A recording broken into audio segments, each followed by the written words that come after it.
Absolutely free. Text HIM to 215215. That's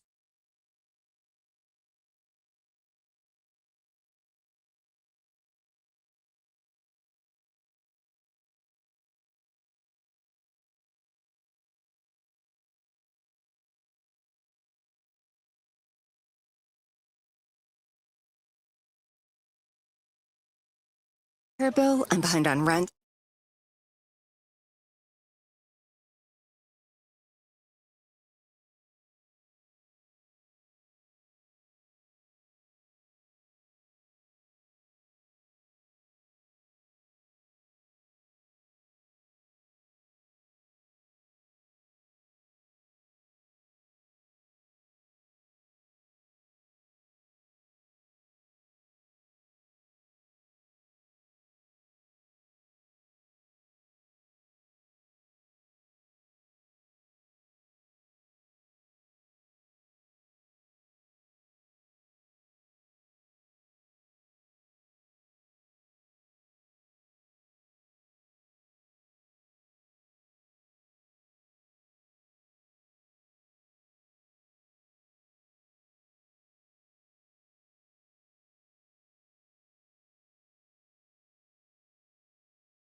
Let's do this.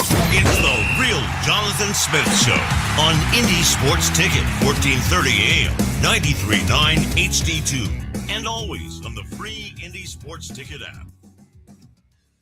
What's going on? Welcome into the Real Jonathan Smith Show here on Indy Sports Ticket. Thank you for tuning in, no matter how you're tuning in. YouTube, Indy Sports Ticket. If you want to head over there and subscribe, maybe you're watching the show on X, __ Jonathan Smith to follow me there and watch the show there. You can also listen on that Indy Sports Ticket app or 1430 AM if you're driving around the Indianapolis area. Big show today. Zach Pereles is going to join the show at 1. We're going to talk OTAs around the NFL. Zach Hicks is going to join at 12:40, and we'll talk a little more specifically about the Colts and the OTAs that they've got going on this year. We got over the Hump Day, Spurs, Thunder, and a whole lot more. But we're going to start with the Indianapolis Colts. We have organized team activities going on here in Indianapolis. So get ready for a lot of videos of Colts players in shorts and T-shirts and helmets. During OTAs, you're not allowed to have any contact, and that bodes well for the Colts. It'll be harder to tell where they lack talent because of that. Every NFL player looks good in shorts. Okay, OTAs are basically actors doing a table read. Everyone hits their lines perfectly when they're sitting in chairs with a coffee. It tells you if they know the script or not. But it also tells you absolutely nothing about how they'll perform when the lights go up, when the stage props are real, and someone is actively trying to tackle them into the orchestra pit. It's the equivalent of watching NBA players play pickup basketball during the summer. An NBA player has never looked bad playing pickup basketball in the offseason. You don't notice the guys who can't hang until the season starts.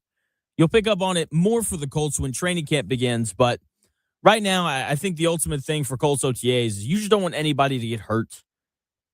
I don't want an Adam Schefter notification to pop up on my phone saying Daniel Jones tore his Achilles again. That'd be terrible. Riley Leonard, it's your time to shine, I guess. But I am intrigued with these OTAs to see how the rookies look. I think C.J. Allen and A.J. Halsey will look like pros pretty quickly. I think the rookie that I'm most intrigued to see is Deion Burks, because we're going to see some 7-on-7 during OTAs.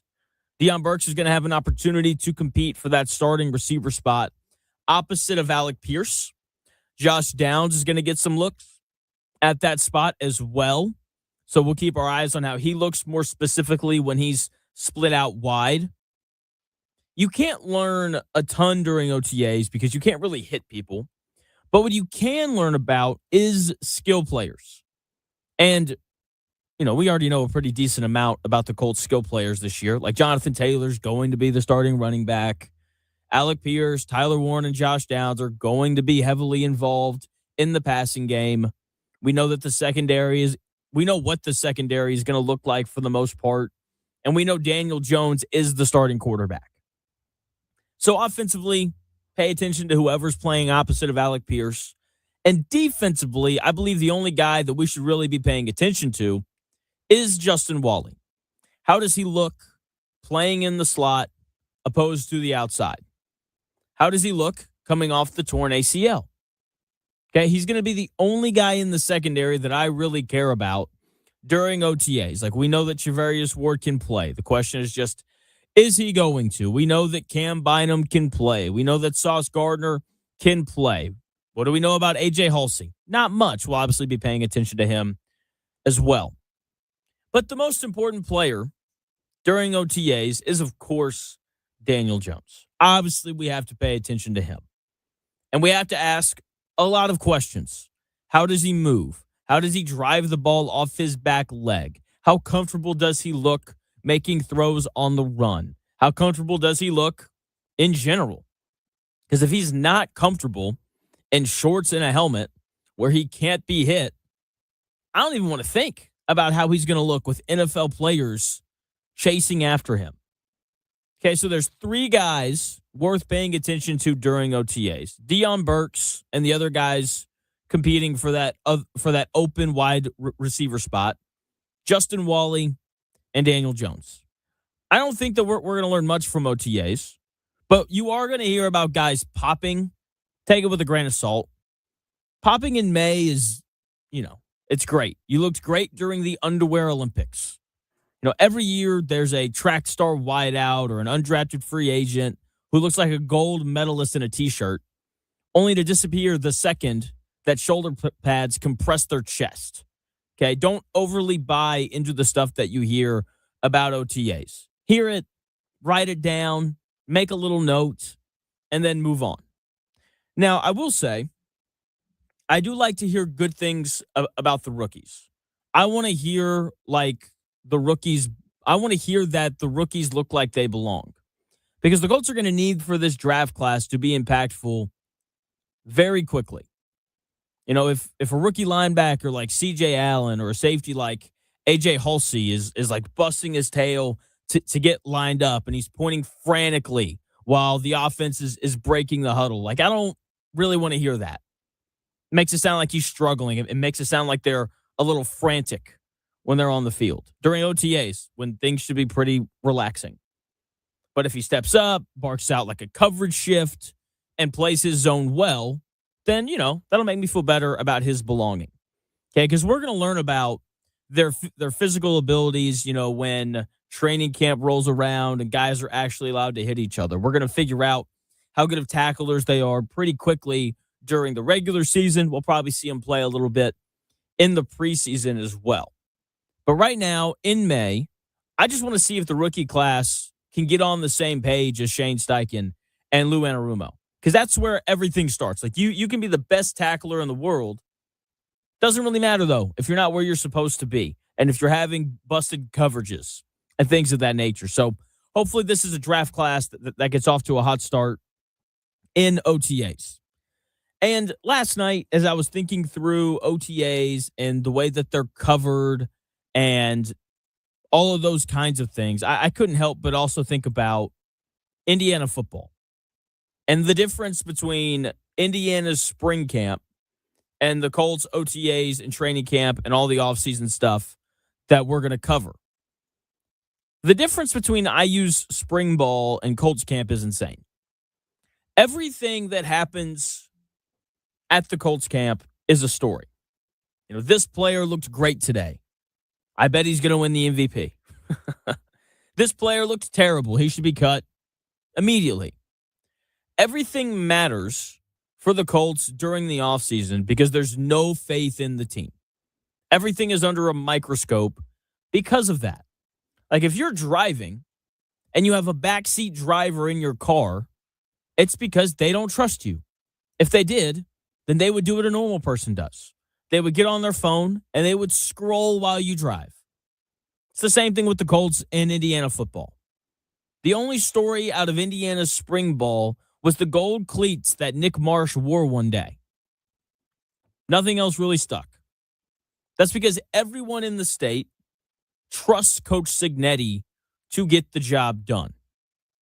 Okay, unless there's a major injury, no one cares if any of those guys have great days at camp. Because Josh Hoover's probably going to be okay because he's playing for Indiana and he's playing for Coach Cignetti. Sure, Nick Marsh wore, gold-colored cleats. He's still probably going to be pretty good, Okay, that's what's supposed to happen when you're playing for a team good enough to win the national championship. Nothing's really a big story because there's faith in the program. When you're playing for the Colts, though, that's abnormal. It's weird, right? If someone has a great day and it's not a big deal. That's the difference between the two programs. When good things happen for Indiana, it's expected. It's expected for Josh Hoover to play well. It's expected for their, defensive line to have good rush days. It's expected for their offensive line to have nice pass blocking days and so on. But when good things happen to the Colts, it's a story because it's like we're not really expecting it. And when you look at it, we should be more concerned about IU's spring ball than we should be about the Colts OTAs and training camp. Because at IU's camp, there's all these new players because of the transfer portal. And since the Colts like their guys as much as they do, they continuously bring the same ones back. Doesn't really seem to matter, though. No one's worried about IU's camp, and everyone is worried about the Colts. Okay? Fans and media are acting like, or have a tendency to act like a helicopter parent whose kid is on academic probation.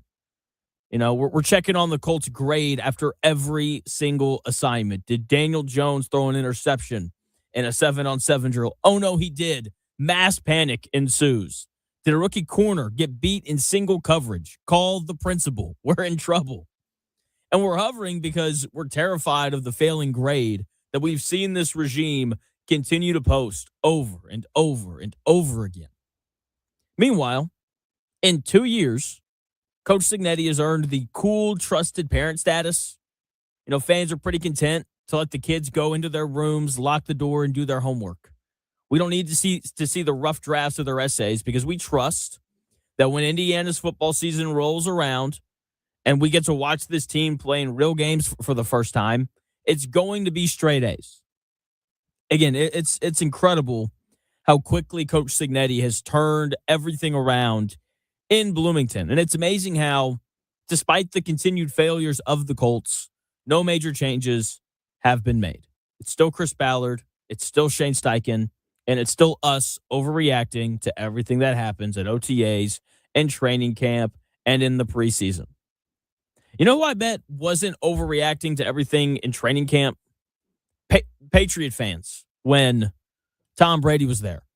Guess what? Patriot fans probably won't overreact to anything this year either because they just played in the freaking Super Bowl. When you have a franchise or a college football program that you trust and you know are going to produce for you on the biggest stage, then you don't care about what happens in May. You don't care about what happens in June. You don't care about what happens in July. You say, you know what I'm ready for? September. Can't wait to see these talented guys run out there and play. That is not the sentiment around the Colts at all this year. I can't wait to see Daniel Jones, I guess. So that is the current state of the Colts. There's just this constant curiosity around them that if they were a more stable franchise, stable's probably not the right word, 8-9 or 9-8 every year. If they were a better franchise, then our interest wouldn't be as high as it is. So I don't know why I'm complaining about it. It's a good thing for me. But I'm just ready to get to September so we can watch this Colts team play. Big news broke yesterday. Texas Tech quarterback Brendan Sorsby was denied eligibility. I know, I can't believe it either. The NCAA has won a court case. And I'm glad that they won this one. Play stupid games, win stupid prizes. Brendan Sorsby's not playing football this year for Texas Tech or anybody, and he shouldn't be. This is one of the few times where I think everyone actually agrees on something. If you bet on your team in any capacity, then you should be done with sports. Even if you're doing it just to feel more connected with your team. I still can't believe he said that. It's just an awful excuse. Gambling cost that guy so much money. It's not even just the amount of money that he lost betting, because he wasn't batting 1,000 with that. I mean, the dude was betting on IU football in 2022. I mean, that dude lost a lot of money in 2022. But he's also going to have to give all that oil money back to Texas Tech. Okay, saying that you bet on your team just to feel connected is the equivalent of an accountant saying that they skimmed cash from the vaults just to feel closer to the company. Total joke. He wanted to feel connected. Just insane. Now, the only thing that he's connecting with is a pen to sign back over that Texas Tech oil money. I mean, he didn't just lose a bet. He bet his entire career and effectively burned down his own bank vaults. I just, there's multiple reports that have come out. He's going to make $4 million, $5 million, whatever. Now he's making $0. And look, I'm glad that he got help. He clearly needed it. But doing something you're supposed to do, like admitting that you were sports gambling when you know that you shouldn't have been, doesn't mean that you get to participate the following season. That's the equivalent of a getaway driver getting caught, going to traffic school, and fixing his driving record. The judge doesn't just hand him back the keys to the getaway car the next day. Doing the right thing after you get caught, even if you admit to it, doesn't mean that you get a pass to play on Saturdays. You still have to serve the time. Now, it leaves Texas Tech in a tough spot, but they're going to be fine. Will Hammond was a 4-star guy coming out of high school, played big-time Texas high school football, looked good in the few games that he played last year. He's coming off of an injury, but still a good player. Texas Tech is going to win the Big 12. I don't know if you heard what Coach Sarkisian at Texas said, but he thinks that he could win the Big 12 with his second and third string players. Good for you, Sark, and you're probably right. So Texas Tech, far and away, they are the most talented team in that conference. But the difference is they're not going to be good enough to compete with the best teams in the SEC and the Big Ten. So covering a lot of ground early on here in the show. And we're going to talk a little basketball. The Oklahoma City Thunder just pushed San Antonio to the brink of elimination without their second best player on the floor. And it's because of an unsung hero who finished with a staggering plus 29 last night. And you also had the bald-headed demon version of Klay Thompson show up in big moments. We're talking about Game 5 and the Oklahoma City Thunder taking a 3-2 series lead over the Spurs in 3 minutes.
If it's in today's sports world, it's here.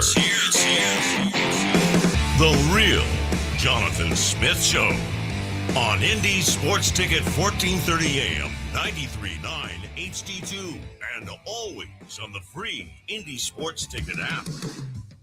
Welcome back to the real Jonathan Smith Show here on Indy Sports Ticket. Thank you for tuning in. No matter how you're tuning in, YouTube, X, the Indy Sports Ticket app, 1430 AM. So many ways to listen.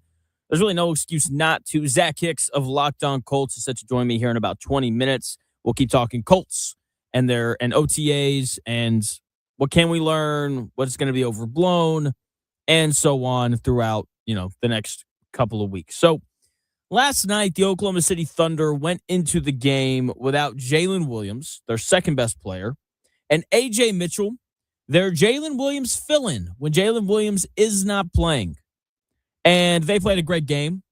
I thought we saw last night why experience matters. We saw why you need to have playoff scars. And it's not really even about the stars in this respect.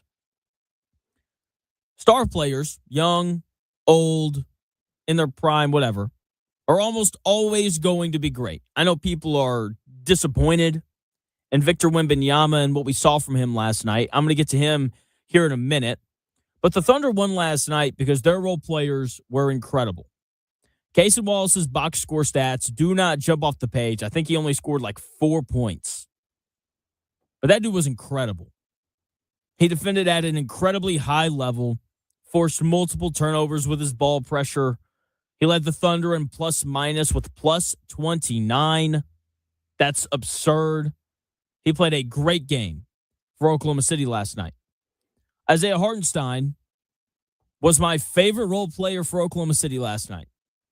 He took the challenge of defending Wemby, made his life incredibly difficult, bumped him, poked him, just got really physical with him.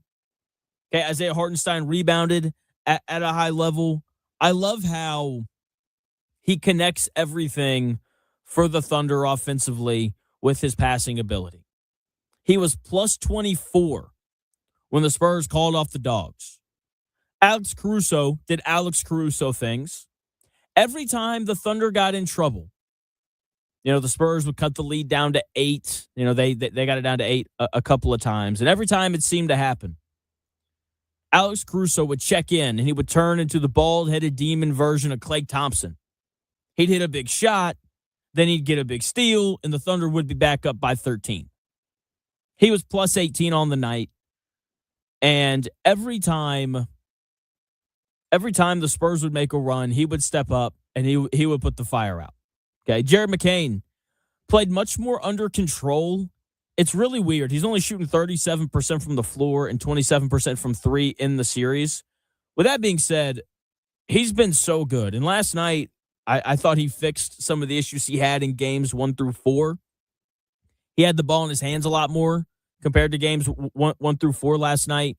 He didn't take as many bad shots. He took one where it was like 1-on-3, and he took like a pull-up 25-footer. And I just wanted to reach through the TV and slap him. Like, that was just a bad shot. But outside of that, he played really well. Kenrich Williams only played 10 minutes, but he hit 2 big threes when the Thunder needed him. Again, the Thunder role players were outstanding last night. Okay, you got all of that, and your 2 best players also played well. Okay, Shai Gilgeous-Alexander was incredible for the Thunder last night. He made every right read. People are going to complain about how he took 17 free throws, but the Spurs were legitimately fouling him. Like, the Spurs play incredibly physical defense, and SGA did a great job of putting them in a spot where they had to foul him. Some of the fouls were just dumb. I saw Stephon Castle after the game complaining about it. Nah, man, like, you fouled that man a lot.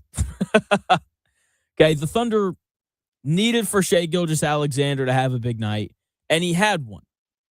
And the thing that bothers me about NBA discourse is if that were Michael Jordan last night, people would sing his praises for how smart he was to get to the foul line 17 times. But because it's SGA, he's not going to get the credit that he deserves for his performance. The Thunder didn't have their second best player, and they were missing another important player in A.J. Mitchell. Yet, Shai Gilgeous-Alexander and the rest of that Thunder team found a way to win. 32 points and 9 assists, and he played the biggest role in giving his team a 3-2 lead. Now, he got off to a rough start. Like, the first 6 minutes of the first quarter were brutal. He even said it in his post-game sideline interview. He's like, that's the worst start to a basketball game I've had in my career. It wasn't pretty, but they were able to survive it because Chet Holmgren finally showed up. It's funny, we launched the stream, and the first comment we see is from Otter Creek saying that Chet Holmgren finally played well. He did. Played his best game of the series. Started 4-4 from the field in the first quarter. He scored 8 quick points. That was really big for him. He did everything that I wanted him to do. He became a scoring threat. Now, Chet Holmgren was never going to average like 20 points per game against the Thunder. Like, they're a tough matchup for him. Okay, but his performance, he ended up with 14 points on 6 of 9 shooting. The problem before last night was he wasn't even looking at the basket. I mean, he would catch it and then he would just look to get rid of it. Like he wasn't even a threat to score. Okay. Last night, he did look at the basket. He only took 1 3 of his 9 shots. He only took 1 3. He missed it. Who cares? He went to the rim. He put the ball on the deck. He was aggressive. He made the Spurs pay for putting Julian Champagnie on him. Okay, that led to the best game of the series from him. Again, 14 points on 6 of 9 shooting. He also had 7 rebounds as well. He played his best game of the series, and the Thunder needed that from him last night, and they're going to need it from him one more time before they send the Spurs home. Now, it also helped the Thunder last night that Victor Wembanyama wasn't very good. In his first 19 minutes on the floor, he made 2 field goals. Only grabbed 1 rebound. Not very good. Basically invisible for that amount of time he was on the floor. And then, to update his stats after the third quarter, he was 3 of 9 from the field. He had 16 points, a lot of those coming from the foul line, and 3 rebounds in 28 minutes. How are you 7'4" and only have 3 rebounds after 28 minutes of play? If it wasn't for the number of foul shots that he took last night, he would be getting drug all over the place. That's why he scored. He was 12 of 12 from the foul line. Okay, he and SGA had that in common last night. They both spent a lot of time shooting free throws. But Victor Wembanyama finished the game with 20 points on 4 of 15 shooting. Not great. I don't think he should be very well pleased with that stat line. He took 5 threes. He missed all of them. Didn't make one, which happens to him occasionally. A third of his shots came from 3. That can't happen. That's going to favor the Thunder every single time. Okay, he wasn't anywhere close to good enough. He played well below the expectations that everyone had for him last night. Okay, now it wasn't entirely his fault. Okay, did he fall in love with perimeter shots too much? Yes, he absolutely did. Did he force the issue enough when he got the ball? I don't think he did. Okay, he certainly could have done things better. He could have grabbed more than 6 rebounds. He could have grabbed more than 1 offensive rebound. Okay, with that being said, his teammates could have looked for him more. I thought that the Spurs had way too many possessions where they didn't really even look for him. It's like, oh, there's Devin Vassell in the corner. Let's let him chuck a 3. That was it. Okay, and look, that's partially a Thunder defense thing because they speed you up with their constant pressure. It's impossible to throw an entry pass with the way that they defend the basketball. Like the Thunder defense made it difficult for the Spurs to get Wemby the ball. And when Wemby got the ball, they made it tough for him to go to the rim, right? So I don't want to discredit Oklahoma City's defense and say that this is only a Spurs thing. But the Spurs have to be more proactive in looking for the 7'4" guy. Okay? Like you have to be. You have to be more attuned to where the best player on your basketball team is at on the offensive end of the floor. Again, I get it. It's tough to throw entry passes, really to make any pass against this Thunder defense. Like trying to pass the basketball over the Thunder's perimeter ball pressure is like trying to throw a pass through a ceiling fan that's jacked up on high. It's not getting through. But at some point, the 7'4" alien has to stop waiting for the doorbell to ring, and he has to go out and get the mail himself. Okay, Wemby settled for perimeter jumpers because it was easier than fighting Isaiah Hartenstein for real estate. And it was a frustratingly bad Wemby night, not only because it's Game 5, not only because it's a big game, but because for the first time in the series, it felt like more than one role player showed up for the Spurs. Stephon Castle had 24 points on 7 of 11 shooting, only turned the ball over 3 times. Julian Champagnie had 22 points on 8 of 15 shooting. Keldon Johnson had 15 points off the bench, played probably his best game of the series offensively. Carter Bryant scored 7 points in 5 minutes. Okay. Wemby had some help tonight. He had enough help to go out and win the game. And then he didn't play well enough. Okay. On the offensive end, it wasn't good. Defensively, I didn't notice him as often as I normally do. Maybe that's because the Thunder hit so many threes and didn't really challenge him at the rim. But you didn't feel his presence like you normally do on either end of the floor.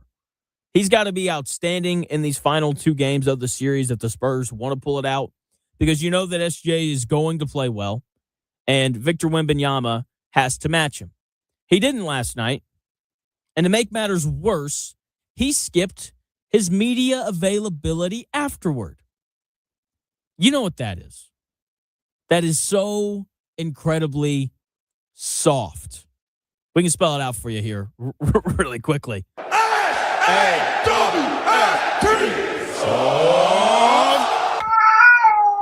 I like how we spell the whole thing. We say soft, but neither one of us meow at the end.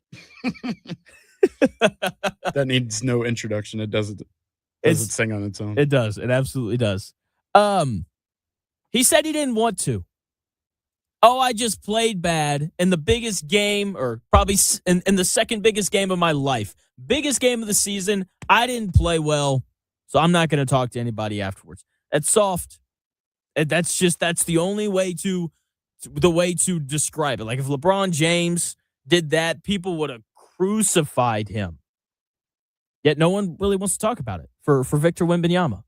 What an incredibly soft European thing to do. Okay? When you don't play well, like, you have to face the music. It's a reality. Like, you have to. Yeah, you were very willing to, like, say cool things to the media after game 1 when you had 43 and after game 4 when you played really well. You know, game 4, there's this clip that goes viral. Someone was like, "Are you surprised that you made that half-court shot? Because I've seen you mess around after practice, and you usually miss those." And he just goes, I wasn't messing around at halftime.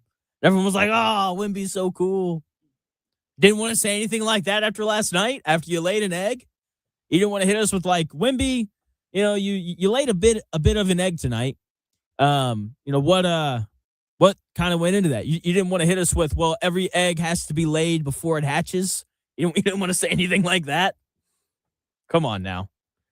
You got to do media, especially after you lose games in which you didn't play well. Tyrese Halliburton learned that lesson last year. Okay, it's part of being a star. Don't do it again. Again, Shai Gilgeous-Alexander was the best player on the floor last night. It's not surprising that Oklahoma City won that game, even without, two of their better players. Game 6 on the road in San Antonio tomorrow night. Going to be a lot of fun. Going to be interested to see how the Thunder feel about it. Like, are they cool to just try to finish it out in Game 7? I wouldn't advise them to do that, but we'll see what happens tomorrow night. And right now, or this week, we've got OTAs going on for the Indianapolis Colts. The one and only Zach Hicks of Locked On Colts is set to join the show in 3 minutes to talk about what we can hope to see during OTAs.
it may, one day, be a must-listen for sports enthusiasts. Yeah, and monkeys might fly out of my butt. Uh-oh. The Real Jonathan Smith Show on Indy Sports Ticket 1430 AM, 93.9 HD2, and always on the free Indy Sports Ticket app. Yeah. Welcome back to the Real Jonathan Smith Show here on Indy Sports Ticket. Thank you for tuning in. No matter how you're tuning in, YouTube, X, the Indy Sports Ticket app, 1430 AM. So many ways to listen. There's really no excuse not to. Now joined by the one and only Zach Hicks. You know him. You love him. One of the best voices around the Colts. His dog just got a fresh cut. Things are going good. Zach, what's going on, man? How are you? Going good, man. Going good. Thanks for having me on. Absolutely. Absolutely. So I don't know where I want to start. Yes, I do. Okay. I'm assuming that you saw the video that the Colts posted yesterday. It's like 15 seconds long. Daniel Jones is like walking out to practice, and he's throwing a couple of passes. Yeah, you saw it? Okay. Yeah. Yep. So, Colts football is back because if you look in the comments, there's comments like, I don't like the way he's walking. And and like, it's not even satire. Like the people are serious. I do think though that with OTAs going on, I don't think that you learn a ton because guys can't really hit each other. You're not doing like a ton of stuff. It's a lot of walkthroughs and things like that. I do think though that the one thing that is worth paying attention to is Daniel Jones. Like, how does he look moving around? I guess from kind of that perspective, what do you want to hear coming out of Colts OTAs about Daniel Jones? Yeah, the one thing I just don't want to see or hear is the word setback. No, nothing with that word whatsoever, and I'll feel happy because this is something that would have been unimaginable like a decade ago, right? A guy who tore his Achilles so late in the year last year being on the field for OTAs right now, right? Like, he's not doing full team stuff right now. He's not full speed yet, but the fact that he was walking out, to me, was walking perfectly fine. I don't know. I'm not a walk expert or anything like that. That's probably going to be the new, thing that they use on those like CSI shows or whatever. Like, look at that gait right there on the way he's walking. That's clearly him. So I don't know. I can't really judge when it comes to the way a guy was walking, but he looked like he was walking fine to me. Threw some passes. He's going to do individual work throughout OTAs. Stephen Holder over at ESPN basically reported, or at least he put it on a tweet, saying that there's no expectation of him being on PUP to start training camp either, which I think is a massive development for Daniel Jones. So I think all signs are pointing to him being cleared by the end of August and likely starting week 1. So he appears to be right on track. So really the biggest thing for me with Daniel Jones is I don't want to hear the word setback. As long as I never hear the word setback from that, I'm feeling good about that recovery and everything going by. But yeah, the fact that he's walking normally and he's out there throwing passes, like, to me, that is a great sign for a guy who tore his Achilles in what, November is what? I think it was November last year. Right? Like, that's insane. I just know it'll be 9 months. Like, week 1 is like almost 9 months to the day from when he tore it. And so, right. Yeah. So whatever 9 months back from September is. Yeah. So November. Yeah. About like early November. And the thing is too, like, Achilles used to be like, you're going to be out for 12 months, right? And then it got better to where, okay, the surgery is going to be good around like 9 months. And now we're at the point with the surgery where, like, as long as you clear those first couple of month threshold, you can do some moving around.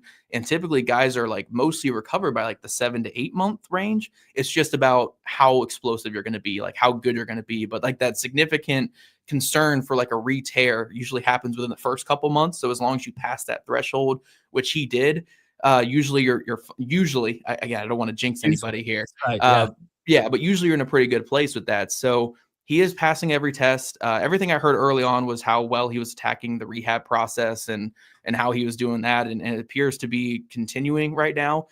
So yeah, everything seems to be going good with his recovery. So that's the biggest thing for the Colts right now, because all this speculation about this upcoming season, wins and losses and all that, it comes down to if your starting quarterback is going to be healthy this year, right? Coming off that Achilles injury. So as long as things are on track for him to play a majority of games this year, which hopefully he does, I think Colts fans can at least breathe a sigh of relief. Like, okay, at least we have the guy that we're paying is going to be on the field next year, hopefully.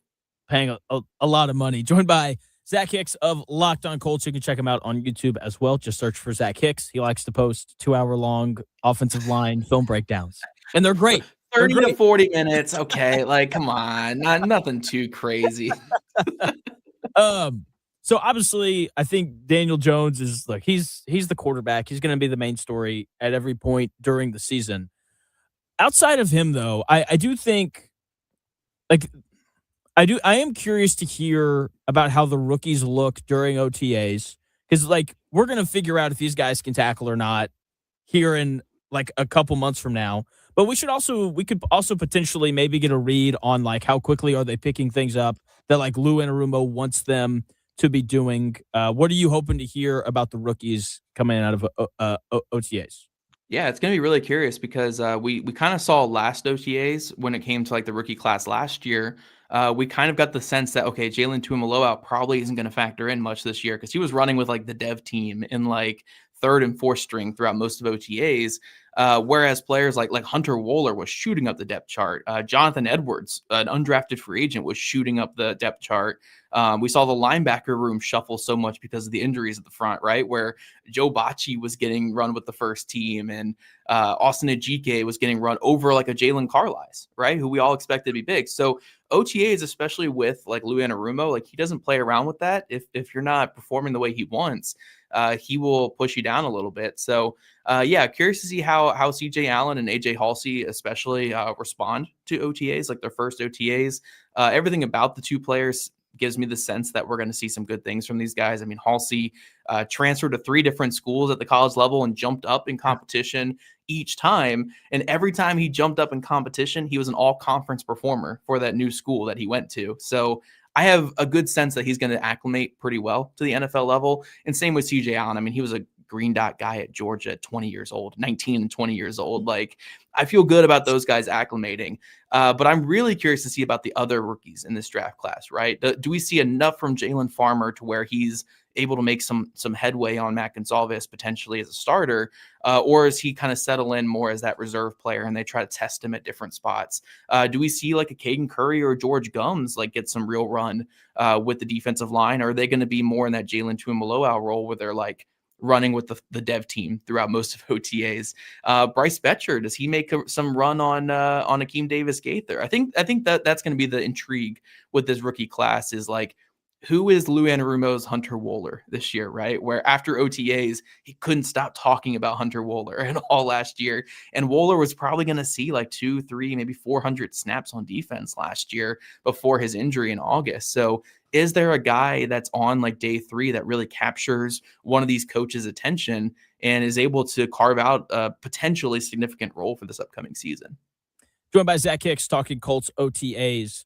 If there was a day 3 pick or undrafted free agent that you had to bet on to, not like leap up the depth chart, but to impress a little bit, who would you put your money on, so to speak? Yeah, I mean, there's a couple guys I think that have just prime opportunities. Like I think a player like Caden Curry could make some sense because older player, high energy player. Like you're not really drafting Caden Curry to develop him, right? Because everything that he has is what he's already possesses, right? He's not going to get more explosive. He's not going to grow longer arms in the NFL. Like he's already kind of what he's going to be, which is this high energy, high motor, run defending, like versatile player. So when you're looking at the landscape of this defensive end room, he could be a guy that you're like, okay, he factors into being like a rotation guy to start this season. Going to undrafted free agency, I think a player like Cam Ball out of Arkansas makes a lot of sense because the defensive tackle depth behind Grover Stewart in particular, the one tech depth, is just not anything impressive on film or impressive on paper. Derek Nottie was basically run out of Kansas City. Now they'll probably take him back at some point because they take everybody back there at Kansas City. Jerry Tillery's kind of on his last legs in this league. You look at Tim Smith was a draft pick that was cut last year. Like, I think there's a real opportunity for Ball to fight his way onto this roster if he showcases what he was able to showcase at Arkansas. And I was talking about this earlier this week with Cam Ball, but as a pass rusher last year, he got so much better at Arkansas, going from a 4% pass rush win rate in 2024 to almost to like 8.2%, I think last year is what it was. So he really figured out things, a 4-year starter or like a 4-year contributor, I guess, at Arkansas. So I think he has a real opportunity to earn that backup spot there. And then, yeah, you can just look around the whole route. I mean, Bryce Betcher, I think, is another player like Caden Curry, right? Where you draft him for what he currently is. You're not drafting him for what he's going to be because, again, he's not going to grow longer arms. He's not going to all of a sudden have 4.3 speed, right? Like he is that guy. Like he is kind of what you draft him to be. So 24, 25 years old, you expect him to come in and be ready to go. So I could totally see Lou Anarumo falling for a Bryce Betcher in camp and giving him a little bit more run than we expect. So I would say, yeah, Betcher and Curry are probably set up really well with their play styles, but also Cam Ball just with the opportunity in front of him. Okay, I got to figure out where I want to start. I love Bryce Betcher because I'm always going to have a soft spot for walk-ons. Just in my heart of hearts, I always will. Walked on to Oregon.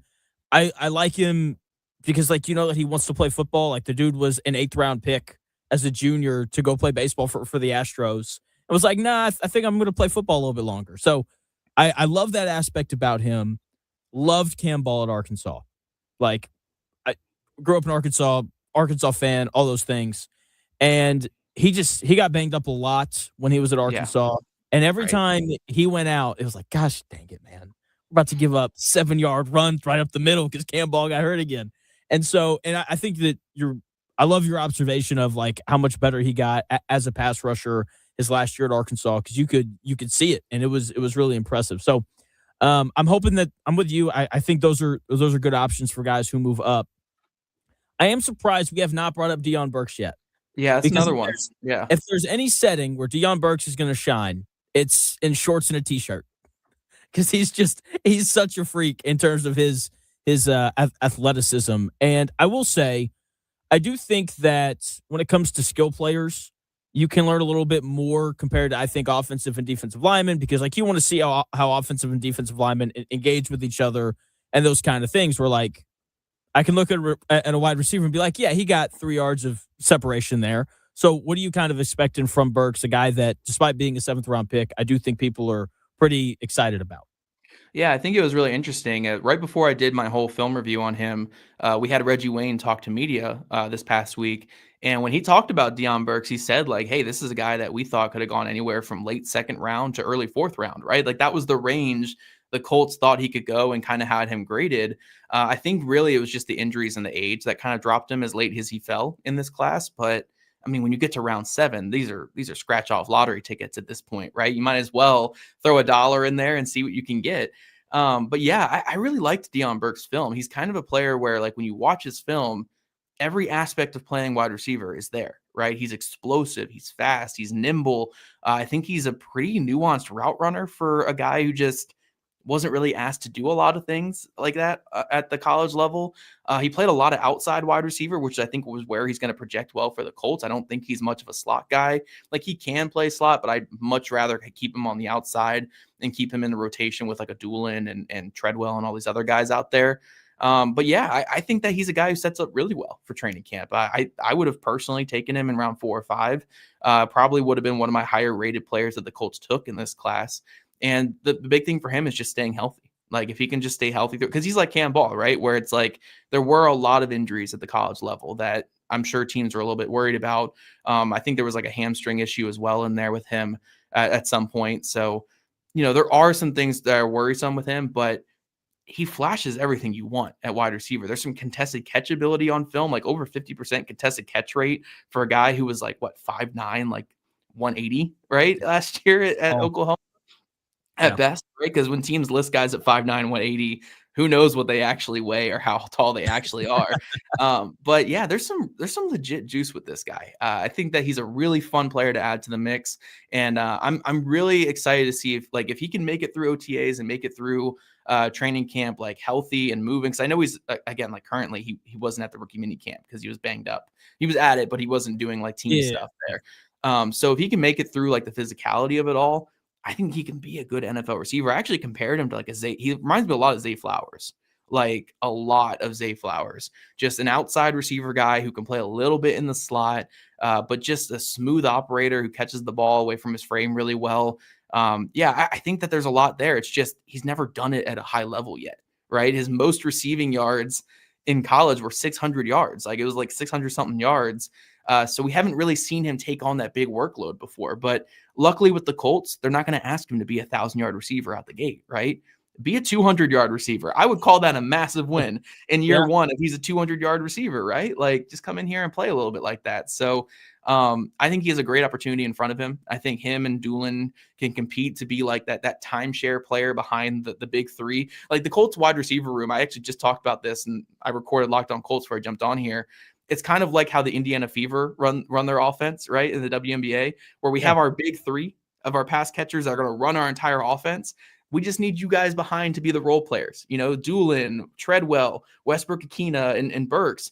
Just be the flashy role players, like Burks, be Raven Johnson. Just, go out there, make some mistakes, but like fly all over the place and just, watch. That's a good comp. I like that. Yeah, like Raven Johnson's a blast. That's why I brought her up here. But like just be like those good role players that can give a little bit of a spark here and there. And I think that's what they can do there. So yeah, I think Burks can certainly compete for one of those like role positions at the pass catcher group for the Colts.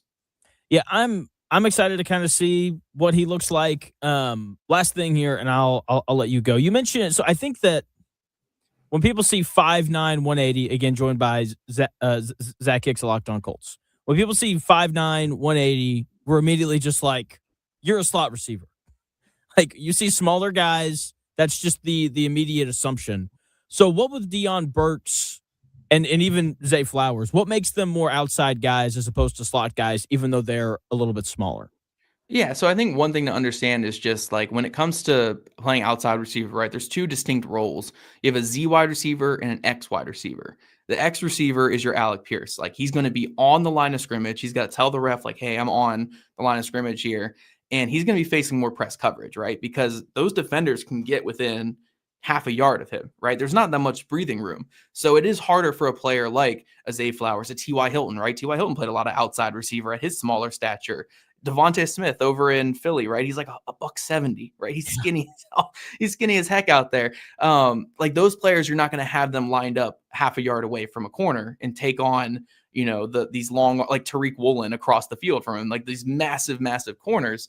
But when you have him as a Z receiver, you can get a little bit more space. You can get him off the line a little bit. Now it's not like you're 10 yards in the backfield, but a good couple yards into the backfield there, and you can move them around in these like cheat motions that are now becoming super popular, right? With McDaniels in Miami, or when he was in Miami, these cheat motions and moving these guys pre and post snap, and that you get these guys into opportune like areas to where they can just avoid that press. And then from there, it's just being a regular receiver, right? Like, can you play through contact? Can you make catches in traffic? I think that's going to be the big concern when you talk slot versus outside. Whereas like guys like Zay Flowers, guys like Deion Burks in college, guys like Devontae Smith, right? T.Y. Hilton, they can make those big time catches even under duress. And I think that projects well. So you have to have like this level of play strength, I think, regardless. But Deion Burks, I mean, gosh, he bench pressed like my weight like 30 times or whatever it was at the, like it was like 23 times, like 225 pounds at like 23 times or something when he's $180. That's like, he's a strong dude. So yeah, I think that he's got the play strength for it. He's shown the ability to make plays along the sideline in college. There's some contested catch ability. He's a good route runner. And honestly, to play in the slot, I think you have to have this level of like savvy and finesse to your game, where I think Burks is more like explosion and fast, where like we think of like Josh Downs, right? Josh Downs is like the savvy and like fluid player. Burks is like juiced up, explosive and fast. I'd rather have that on the exterior than in the slot, where it's a lot more nuanced with where you got to find the space.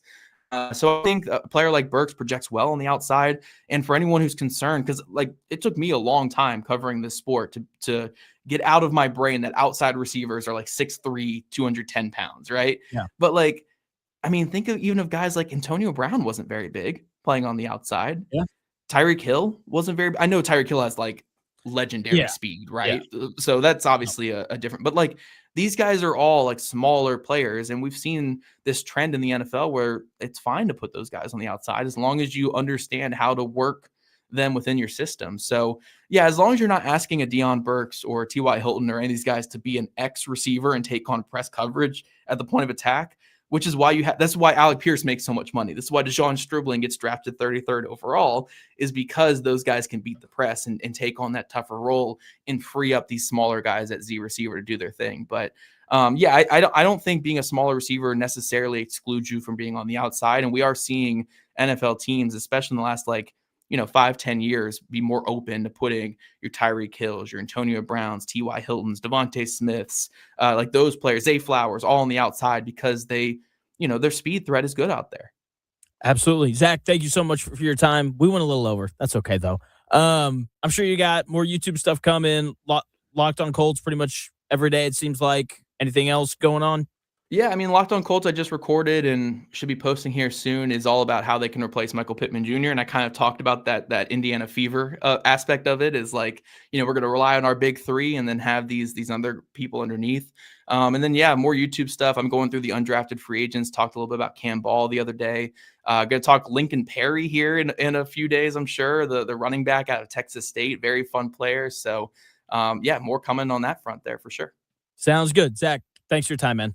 Thanks for having me, bud. See ya. You got it. That is Zach Hicks. Check him out on X at Zach Hicks2. Make sure you check out Locked On Colts as well. We went long. We're going to go to Chris right now with your sports update. Thanks, Jonathan. Here's what's trending this hour in sports and Indy, obviously.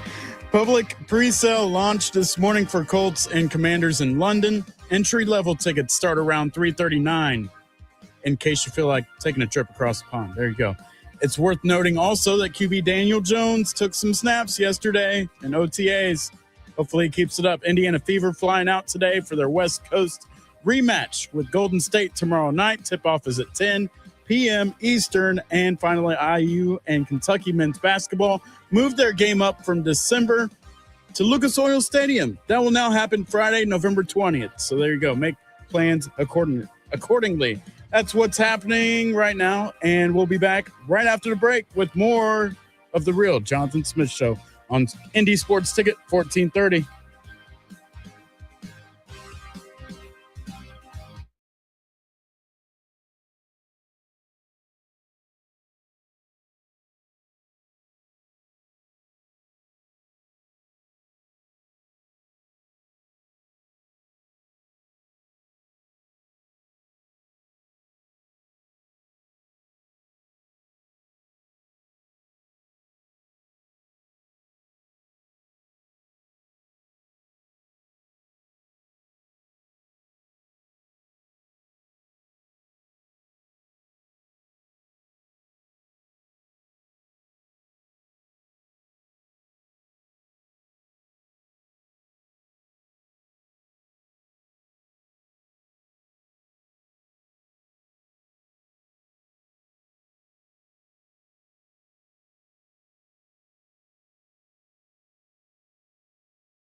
Let's do this. It's the real Jonathan Smith Show on Indy Sports Ticket, 1430 AM, 93.9 HD2, and always on the free Indy Sports Ticket app. Hour number 2 of the real Jonathan Smith Show getting underway. It's a little delayed. Went a little long there with Zach Hicks, as we now bring to you the one and only Zach Pereles, senior writer over at CBSSports.com. Zach, thanks for taking a little bit of time. I know you said that you're hanging out with your family today, so thanks for the time, man. Yeah, thanks for having me. Absolutely. So, what OTA storylines this year are you the most interested in? Yeah, I think the big thing for me, and this is a repeat every year, I would say, is players and coaches that are new to systems and how they are looking, just how they're even just digesting their new playbooks. Being based in DC, I cover the Commanders a lot. They obviously have a new setup there for Jaden Daniels with David Blau as the new offensive coordinator. And it's not just the Jaden Daniels aspect of it. It's the David Blau aspect of it. He's a first-time offensive coordinator, first-time play caller. There's so much that goes into coaching that we don't see. How do you lay out your practice plans? How do you communicate with players? So all of the teams that have new coaches, whether it's a coordinator, whether it's a head coach, all of those things I'm really interested in, because this is where you lay that groundwork. Teams that want to have good off seasons, they start having those good off seasons right now. Absolutely. Joined by Zach Pereles of CBS Sports, talking upcoming OTAs. And yeah, I think that's a very true point. Teams that want to have good off seasons have good off seasons starting right now. I know for the Colts, there is so much attention on Daniel Jones. Like yesterday, the Colts, they posted this 15-second video, and it's of Daniel Jones walking out to practice and him making two throws. And like the top comments underneath that video is, "I don't like the way that he's walking." Like which is just, I think it's awesome. I'm so glad that football's kind of back. When it comes to Daniel Jones, what are you kind of hoping to hear coming out of Colts camp when it comes to him and his rehab and all those things? Yeah, I think how he's feeling, it's still, obviously like an Achilles is one of these things where he can be cleared and still not be close to what he was. And we've seen this with a lot of quarterbacks coming back from Achilles. So you just want to see him being on track. Everybody's recovery timeline is different. You want to see, and like you mentioned, everyone loves to see one or two throws, the spirals in slow motion, and all of a sudden everybody's saying, we're so back or we're so bad and it's going to be horrible off of one throw in the middle of, at the end of May. So I love those overreactions, but for Daniel Jones specifically, just how is he doing on the medical side, and just being there, soaking up the information. Even the holdover coaches are having new things they're putting in. So, yeah, just the physical side is what you want the most. Him being able to be there, connect with new teammates. Obviously, it's a lot of holdovers for the Colts, especially on that offensive side of the ball. But there are some new guys, and just being there, being around the guys, being as active as he can be. It's, just checking all the boxes that are the basic boxes. Absolutely. So I got this question from a listener for you. What does Daniel Jones have to do this year to win Comeback Player of the Year? Ooh, that's a good one. And I've always struggled with Comeback Player of the Year because sometimes it's the physical comeback that's amazing, and sometimes it's like not. It's like, oh, this guy was benched, or oh, this guy was just old and now he's playing well. Like, it's one thing to be a Comeback Player of the Year when you're like Joe Flacco or Geno Smith, who have had Comeback Players of the Year not overcoming an injury. But for Jones specifically, I think I would say that if the Colts make the playoffs and he starts I don't know if it even has to be 17 games. If he plays well for 15 games and the Colts are a playoff team because he's playing at a high enough level, and he's going to have to play at a high level, I think that probably puts him in the driver's seat. But you have another guy like, it's interesting, like Kyler Murray is a great example of a guy who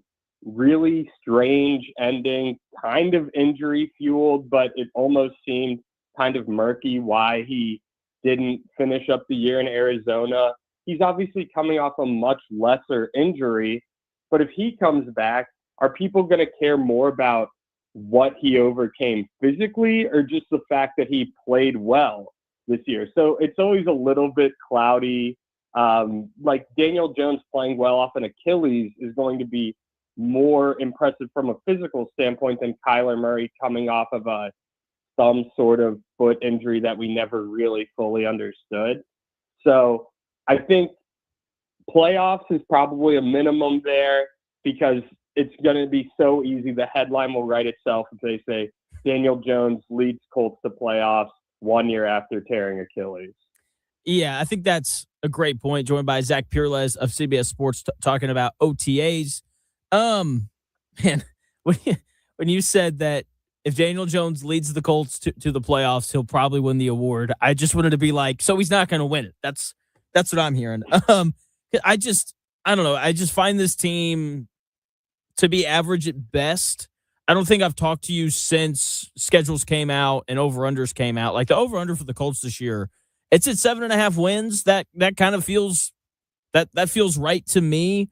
What do you think about that number, and like how good do you expect the Colts to really be this year? Yeah, I think Vegas is really good at its job. I think that's probably about right. I kind of see them as a 7-10, 8-9 team. So there you go. There's your 7.5. It's so difficult coming off the Achilles to project things. And last year, such a big deal of Daniel Jones's excellent play was he looked as healthy and as mobile and as athletic as he had ever looked in the NFL. And that was really a really nice surprise, especially in a system that required him to move around a lot and do a lot of play action. So, yeah, they're just in such a tough spot, and especially the way that the AFC South has turned around in the past couple of years. It used to be kind of the division that 8-9, 9-8 could win you the division, and now it's like the Texans are a very good team where they are expected to be a playoff team. The Jaguars were one of the best teams down the second half of last year. So it's really, but as we all know, it's incredibly difficult to predict an NFL season. I'm always just reminded of every year we lose 4 playoff teams from the previous year. And every year there's a team that goes worst to first in their division. And we're here in the middle of the summer or the spring trying to figure it out, but we never have those answers until it's week 8, week 10 of the NFL season. We don't. And to add on to your point about the AFC South, like the Titans could be good this year. I like the upgraded head coach, Cam Ward in year 2. He's got a real receiver now with Carnell Tate. Like I don't think they're going to win the division or anything, but they'll be much tougher, I think, this year compared to last year. And so it's like you said, we don't really know, but it feels like with the Colts we know. So we'll see what happens with them. I want to go back to what you said about Kyler Murray and his departure from Arizona. Is Jacoby Brissett the worst quarterback to ever hold out for a new contract?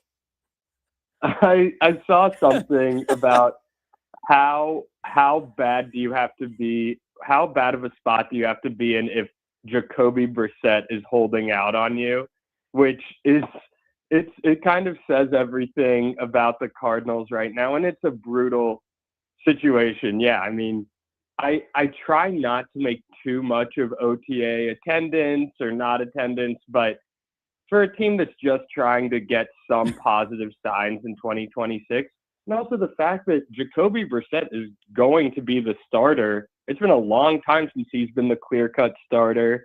Yeah, it's a tough spot to be in. I mean, it's him or Carson Beck, which either one really sounds great. Yeah. So we got again, joined by Zach Pereles of CBS Sports. I like having you on because I can go in multiple directions with you. Brendan Sorsby denied eligibility yesterday from playing college football, rightfully so. I'm glad the NCAA finally won a lawsuit. It's great. Yeah. And so now, like, I'm seeing all these things about, like, the NFL. It's not called the supplemental draft, but, like, an extra draft that they do sometimes, and that they occasionally do sometimes, and other times they don't. What do you think are the next steps for Sorsby? Because I'm assuming he doesn't just want to sit on his couch for a full season. Yeah, I think that the supplemental draft could be the next step here. I agree. Like, there's no upside. It seems hard to imagine he really ever plays college football again, much less this season. So I would expect supplemental draft, or however it's phrased now, just because what other options does he have? And he was a guy who maybe was going to be part of that really loaded 2027 class. So it's going to be interesting to see the next steps there. He would certainly have workouts, and I would assume that he would kind of have like a pro day.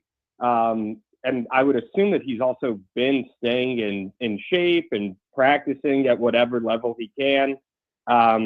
So yeah, I think that it'd be kind of trying to figure out how to get to the NFL from this point moving forward. And I do think that there would be interest, even if the NFL maybe takes some action against him. I know that Terrell Pryor kind of had a similar started his career with some NFL action against him. So there's precedent there. There is. And the gambling thing's interesting because obviously the NFL doesn't want to have to deal with that either. And so it's his whole scenario is just interesting, and it's a story I know we're going to keep following here in Indy. Last thing for you, Zach, and I'll let you go. I'm assuming you were able to watch the free throw shooting contest last night between the Thunder and the Spurs. I was, yes. What do you think of that series so far? And more specifically, I've just been so impressed with SGA just finding a way to win. I know people don't like that he took 17 foul shots last night, but I just think it's impressive that when two really important players on your team go down and you still find a way to beat a really good Spurs team, I think it's really impressive. What have you made of the series so far? Yeah, really fun series. I know that the past few games have been a little bit more, more blowouts than what we saw early, especially in game one, which was an all-timer. You're seeing teams that are adjusting really well.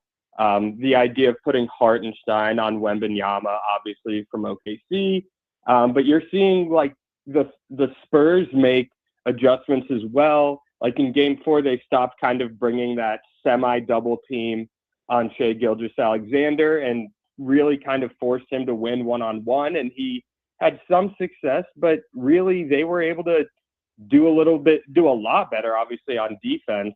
So yeah, the adjustments back and forth, I wouldn't be surprised to see the Spurs have an adjustment as well, especially some adjustments to get Victor Wembanyama free of Isaiah Hartenstein, even if it's just a couple different actions here or there, because you just want to see a player of that caliber be a little bit more assertive, be closer to the basket, obviously. So really good, really physical. I know there was a stretch last night that the refs they missed a goaltending, then they missed an out of bounds, and then after missing two straight calls, they tee up Mitch Johnson. So that was a tough stretch because they clearly missed two calls, and then they punished the Spurs even further. So yeah, there's been some questionable refereeing. It's such a hard sport to referee, and I do think that referees can do better. And I think that the Thunder play a very physical brand of basketball that the Spurs can match at times. But yeah, it's been an awesome series. I don't think that blowouts necessarily take away from that, because it shows just how much good stuff is going on behind the scenes. And ultimately, I'm hoping for a game 7 where we get some big time performances from some big time players. I think that's what everyone wants. You were bringing up adjustments for the Spurs to make. I would suggest adjusting your challenge strategy. I would call the timeout before, see if that helps. That to me was like, I know everyone was upset about the technical foul in the moment, but I was like, you got to call the timeout first. Like, if you call the timeout first, I don't think that happens. You know? Yeah, I think what was tough was from what I remember, the Thunder did such a good job of basically knowing it was off of them. They like sprinted into the crowd, got the ball to the ref, and inbounded it so quickly. And yeah, that's a thing that they do well. They are very, very smart. We've seen this utilized by a lot of guys. I know Nikola Jokic does a great job with these quick inbounds or rolling the ball in to waste time, things like that. So it was frustrating in the moment, but you're right. Like it happens so fast, and especially the Thunder play with such a sense of urgency. They attack the offensive glass. Like Alex Caruso could be the MVP of this series. Like how good does it show, or how well does it show how good this team is if you can have a role player beat the best player on your team and beating a team like the Spurs? It's just such a testament to they can adjust their personnel, they can adjust their approaches. They're so well coached by Mark Daigneault, and if they're able to close it out in 6 or 7, it's really hard to say they're not worthy of being the Western Conference champions. They are just so good.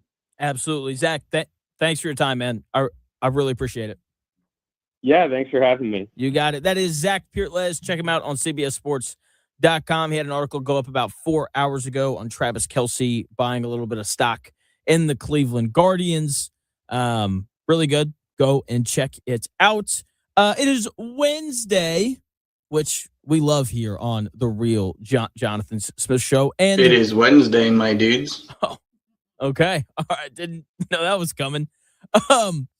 And the next 12 months of Indianapolis pro sports aren't going to be decided by the front offices or draft picks or coaching schemes. Instead, they will be decided by a pair of single tendons. We'll look at the massive Achilles hump that both the Colts and the Pacers have to climb over in order to be successful in 3 minutes.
The best takes. Maybe. The Real Jonathan Smith Show on Indy Sports Ticket 1430 AM, 93.9 HD2, and always on the free Indy Sports Ticket app. Welcome back to the Real Jonathan Smith Show here on Indy Sports Ticket. Thank you for tuning in. No matter how you're tuning in, YouTube, Indy Sports Ticket. If you want to head over there and subscribe, maybe you're watching the show on X, _ Jonathan Smith to follow me there and watch the show there. You can also listen on the Indy Sports Ticket app, which you can download wherever you find your apps. And, of course, 1430 a.m. as well. It's Wednesday. It is Wednesday, my dudes. Which means it's time for a little Over the Hump Day here on the Real Jonathan Smith Show. Uh-oh. Guess what day it is? Guess what day it is? Huh? Anybody? Julie, hey, guess what day it is? Oh, come on. I know you can hear me. Mike. What day is it, Mike? Listen, guess what today is? It's Hump Day. Woo-hoo! Hump Day!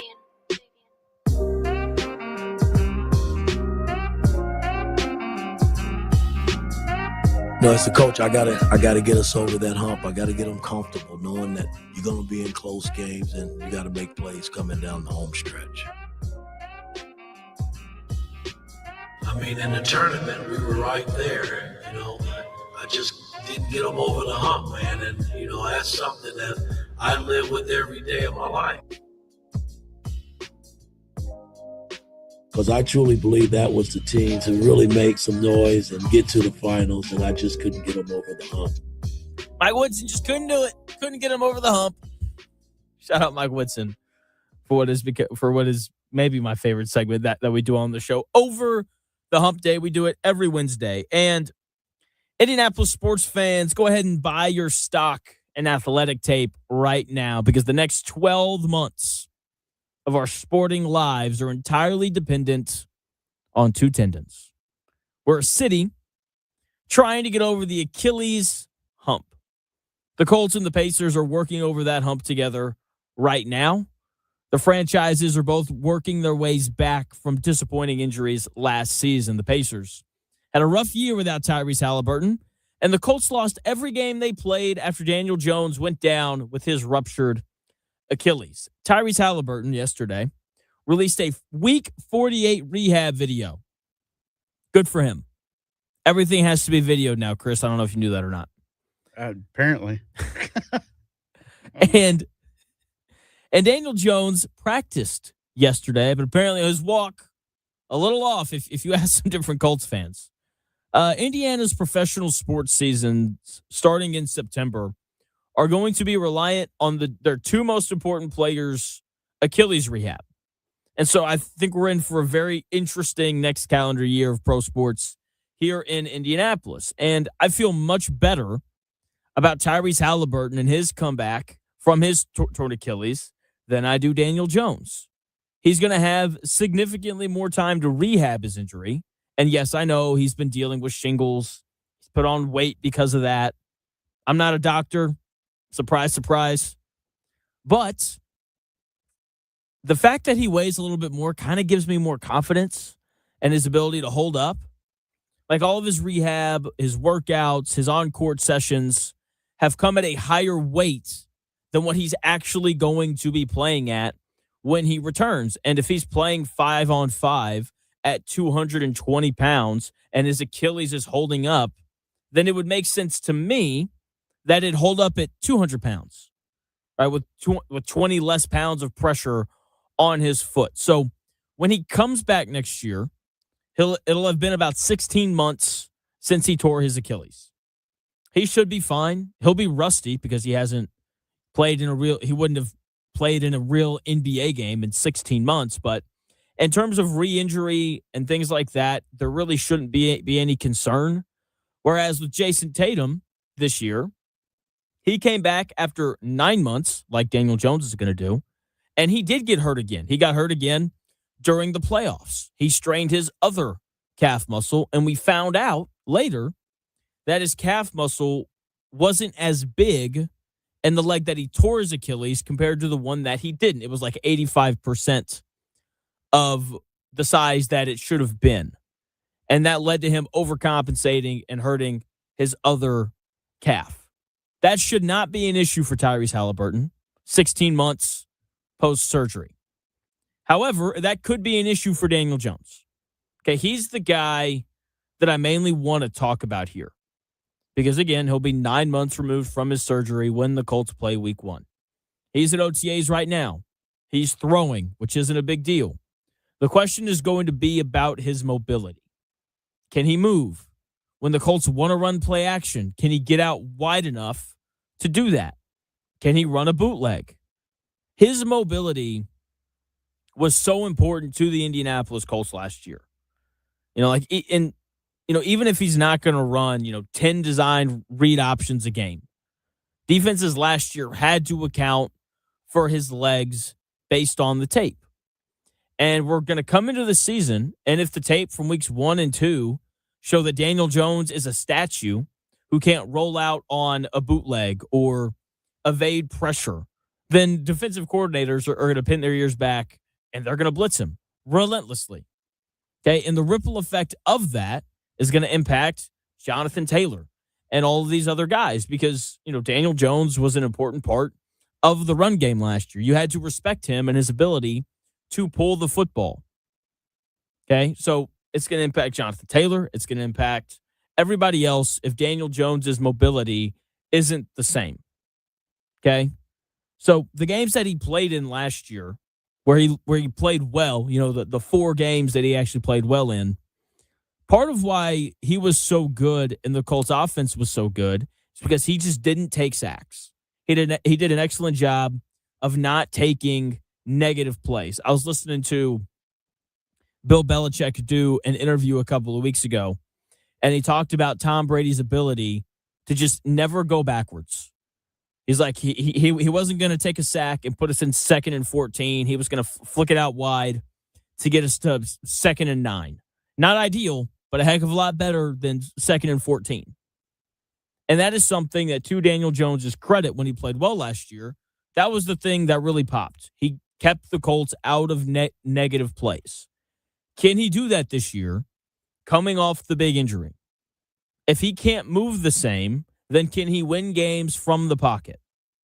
I personally think he's a quarterback who needs his mobility.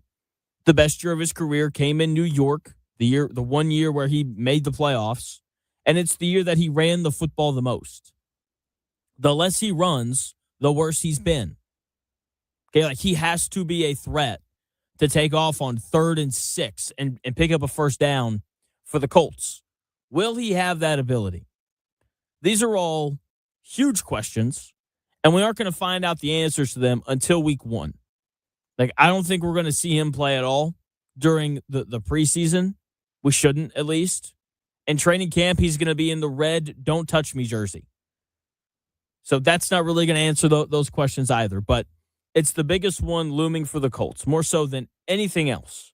And multiple people's future depends on Daniel Jones. His future depends on it. A 2-year deal does not scream, "We have faith in you." Chris Ballard's future depends on it.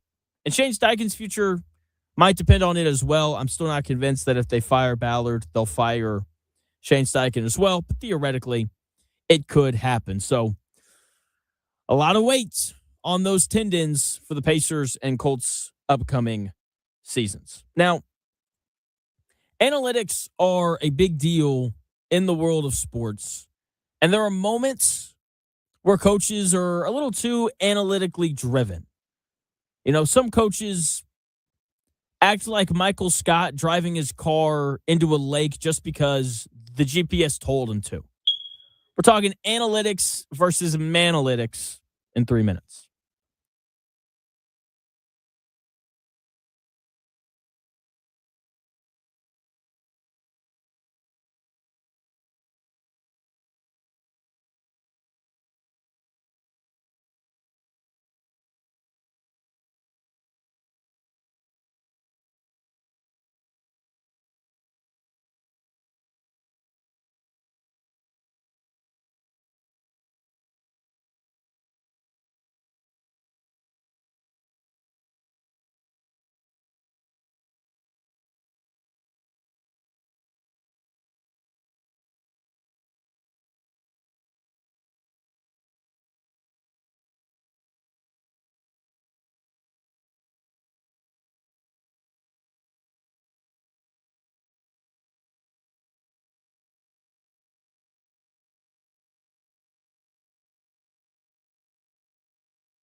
If it's in today's sports world, it's here.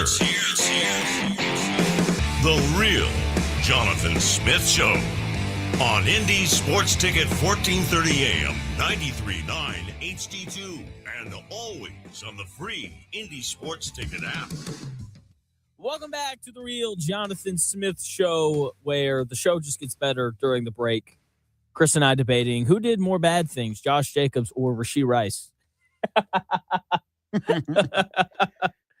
Oh, man. Anyway. Who's got the worst record? Oh, geez. I don't even want to get into it. All right. Thanks for tuning into the show. YouTube, X, the Indy Sports Ticket app, 1430 AM. We're talking analytics versus manalytics. Now, analytics are part of everyday sports now. They're really a part of everyday life. I think you're crazy if you think that your superiors aren't trying to figure out different ways to make you more productive and more efficient at your job. Okay? And you can't lean into them too much, though. That's kind of the problem with analytics. After the Cavaliers lost Game 3, I know I'm going back in time a little bit, Kenny Atkinson said this crazy thing. Analytically, I think we've won the I said 3 out of 3. We're 2 out of 3 in the expected. I don't know if you guys follow that. There's an expected score, and we won 2 out of the 3. And I know you're looking confused, but there is really, if you believe in process and all that, like, man, take that layer. I know I don't throw that on them. I see it for myself. We have this feeling. I have this feeling. Then I can go to our analytical table and be like, man, we are.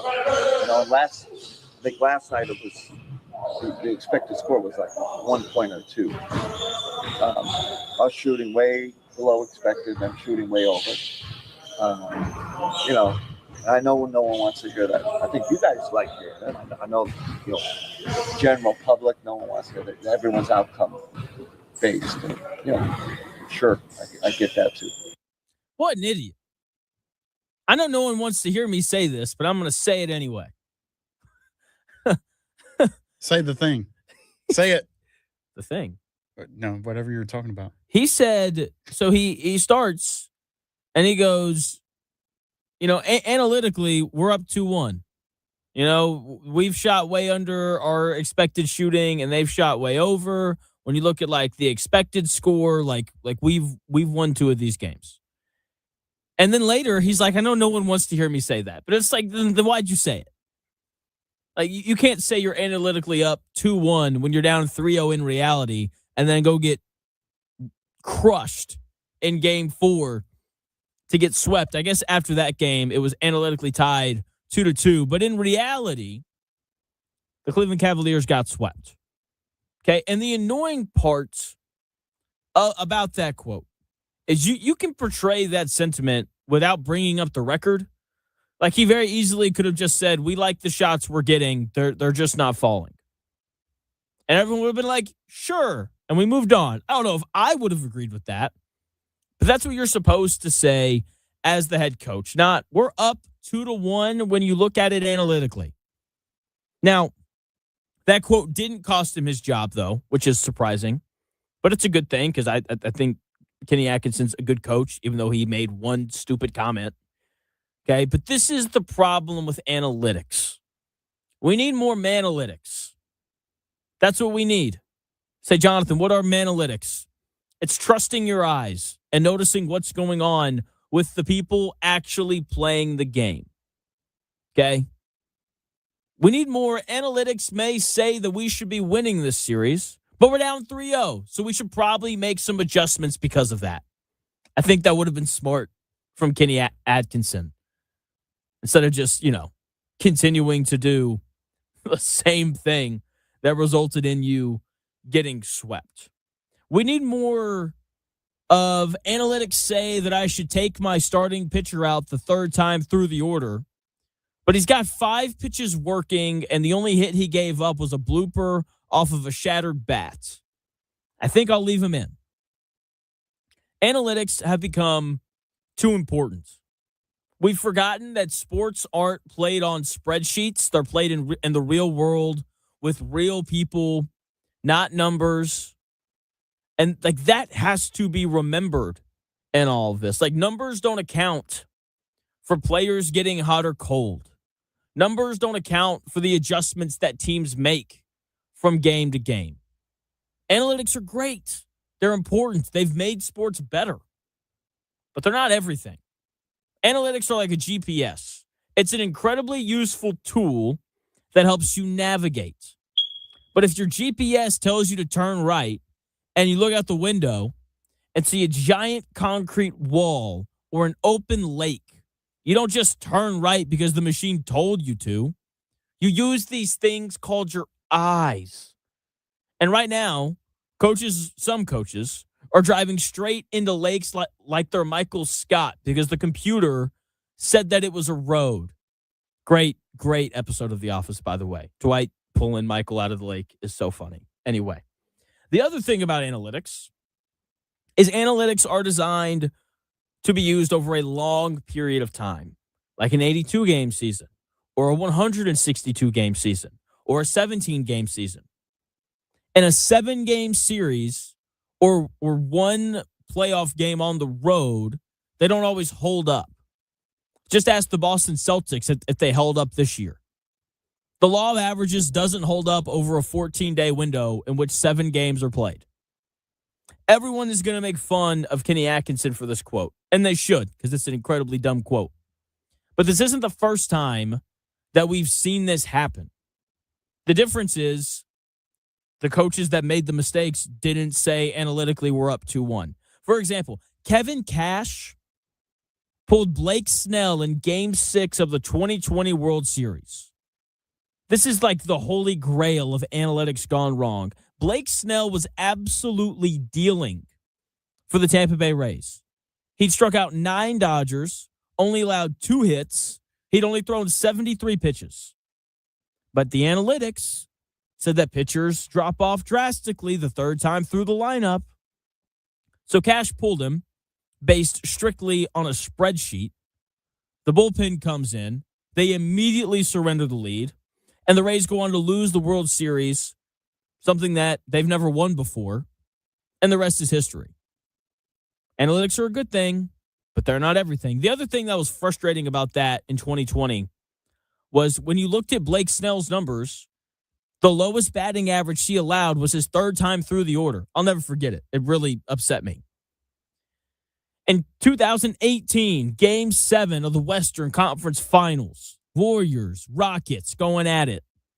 The Rockets, a team built entirely on Maury Ball analytics, not Moneyball, Maury Ball, the general manager of the 76ers who just got fired. They were entirely built on Maury Ball analytics, only shoot threes or layups. That was their whole thing. They missed 27 consecutive threes. 27 straight. Analytically, a three-pointer is the most efficient shot. But they ignored all of these other factors. Like when you're playing in Game 7 of the Western Conference Finals, you're probably tired. There's some physical fatigue in a Game 7 in the Western Conference Finals. There's a lot of pressure. And the fact that they were cold, like once you miss 10, you got to get to the foul line. You got to get a layup or something, a floater. And they just refused to pivot away from three-pointers because the computer told them that mid-range shots were bad. The Oklahoma City Thunder, by the way, won the NBA Finals last year, built entirely on mid-range jumpers. Pretty important for the Pacers as well. Pascal Siakam, a mid-range savant here in Indy. And the Houston Rockets in 2018 analyzed themselves right out of a trip to the NBA Finals.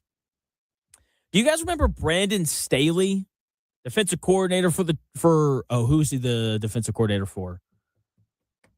Oh, it's going to bother me. He was a defensive coordinator for a long time, eventually becomes the head coach of the Los Angeles Chargers. And he became the poster child for the analytic fourth down models. The math said, go for it. So he went for it constantly, often deep in his own territory. The Saints, thank you. Or is that where he's at now? That's where he's at now. So Yeah. he was 49ers before that, Chargers before that, Rams before that. That's right. He was with the Rams. Thank you. And so he keeps going for it on fourth down, like deep in his own territory. It was stupid. He wouldn't get it.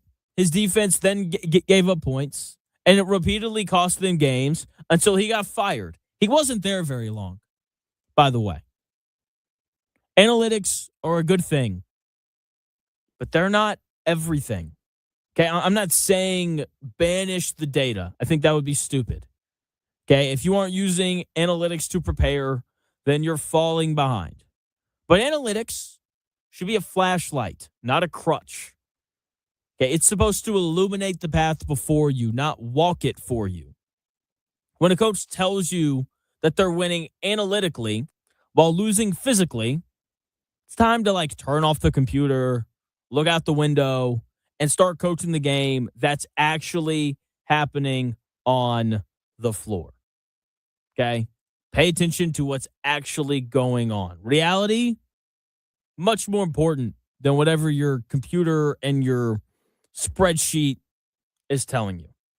And yeah, I don't even know. I'm trying to think what's the real world equivalent for analytics in sports? This thing that we're way too dependent on. Would it be caffeine? I would agree with that. Yeah. I don't know. I'm going to have to think about that one. Yeah, it's a tough one. Tough one. Did you watch the game last night? I watched a little bit of it. I didn't watch it to the very end, but I watched it until I passed out, I think. Dude, the game went late. It always does. Especially when teams are shooting a combined 50-something. They took so many, 32. They shot 70 free throws last night. That's incredible. It's pretty ridiculous. Yeah. And all deservingly. These two teams foul the crap out of each other. It's pretty insane. What's the record for total free throw shot in a playoff game? Because I'm really curious about this. Oh, okay. Shaq shot 39 against the Sixers May 11th, 2000. That's kind of incredible. Shot in a playoff game by both teams. That's what I want. Yeah, because the number of free throws last night. Okay. What do you think the record is? So you said there was 70 between two teams last night. Yep. It's more than 70, obviously. It is more than 70, correct. I'm going to say 84. The answer is 116. Wow.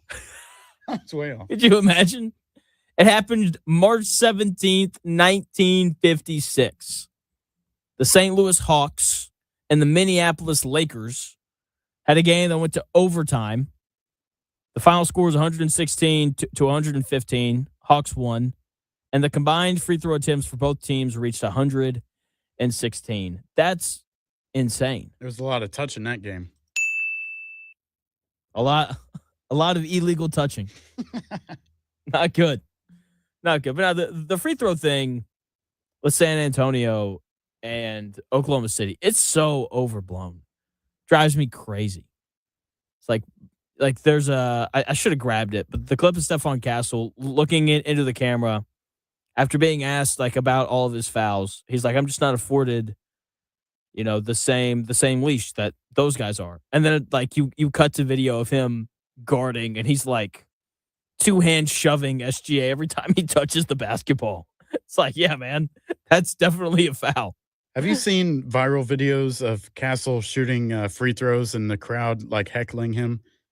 Somebody's yelling at him, hey, Castle, I bet you eat your hot dogs cold. It's so random. That's disgusting. It's funny. I eat cold hot dogs. Can you imagine eating a cold wiener? All it is a rolled up piece of bologna. That's it. Is that really what a hot dog is? It's the same thing. Is it really? Nobody knows, but that's what it tastes like. Do you think we know more about what hot dogs are made out of or what Taco Bell ground beef is made out of? Ooh, good question. We're getting down to brass tacks here, folks. We're asking the real questions now. The debate of the day right there. Debate of the day. Do Do we know more about hot dog meat or Taco Bell meat? Toss up. I could go either way. Oh, geez. You could go either way. I think Manalytics says we know more about Taco Bell meat, but analytics say we know more about hot dog meat. It reminds me of Nate Bargatze on SNL. They're like talking about what is hot dogs made of. Like nobody knows. Nobody knows. Yeah. Everything will be measured in feet and inches, except for football. It will be played on a 100-yard field. Why is that, sir? Nobody knows. Yeah. It's a great bit. Those are the best skits, It's man. so good. I'm not like a huge SNL fan, but that's a good one. That's a good one. All right. Oh, man. I got to figure out Colts OTAs. Michael Pittman Jr. is gone. The Colts have an open slot in that wide receiver room. I'll tell you which explosive rookie has a massive golden opportunity to steal a starting spot and who he's battling in 3 minutes. But first, we're going to Chris with your sports update. Thanks, Jonathan. Here's a few stories that are trending this hour and last hour, obviously. Public pre-sale launched this morning for the Colts and Commanders in London. Entry-level tickets start around $339, in case you're interested. Daniel Jones did take some snaps during yesterday's OTAs. I reposted a video of Daniel's footwork on X about 30 minutes ago, in case you want to see for yourself by following me there. At Oreo on Air is where you'll find me. Indiana Fever are flying out today for their West Coast rematch with Golden State tomorrow night. That tip-off is at 10 p.m. Eastern. IU and Kentucky men's basketball moved their game up from December to Lucas Oil Stadium, and that will now happen Friday, November 20th, so plan accordingly for that. That is all for now. We'll be back after the break with more of The Real Jonathan Smith Show on Indy Sports Ticket 1430.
do this. It's the real Jonathan Smith Show on Indy Sports Ticket, 1430 AM, 93.9 HD2, and always on the free Indy Sports Ticket app. Welcome back to the real Jonathan Smith Show here on Indy Sports Ticket. Thank you for tuning in. No matter how you're tuning in, whether that's YouTube, Indy Sports Ticket, if you want to head over there and subscribe, maybe you're watching the show on X__ Jonathan Smith to follow me there and watch the show there. You can also listen on that Indy Sports Ticket app. And Colts OTAs are going on right now. Jake Arthur, good friend of the show.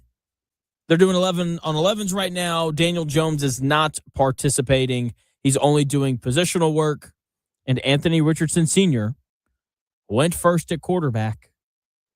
Backup quarterback competition. That's the biggest thing we got going on here in Indy right now. Riveting stuff. Riveting stuff here in the 317. And, I was talking about analytics versus manalytics earlier. And, Chris, I'll ask you this question too. Manalytics, according to Manalytics, should Anthony Richardson or Riley Leonard be the backup quarterback? So Manalytics is purely eye test, purely what you see. What do you think? Probably Riley Leonard.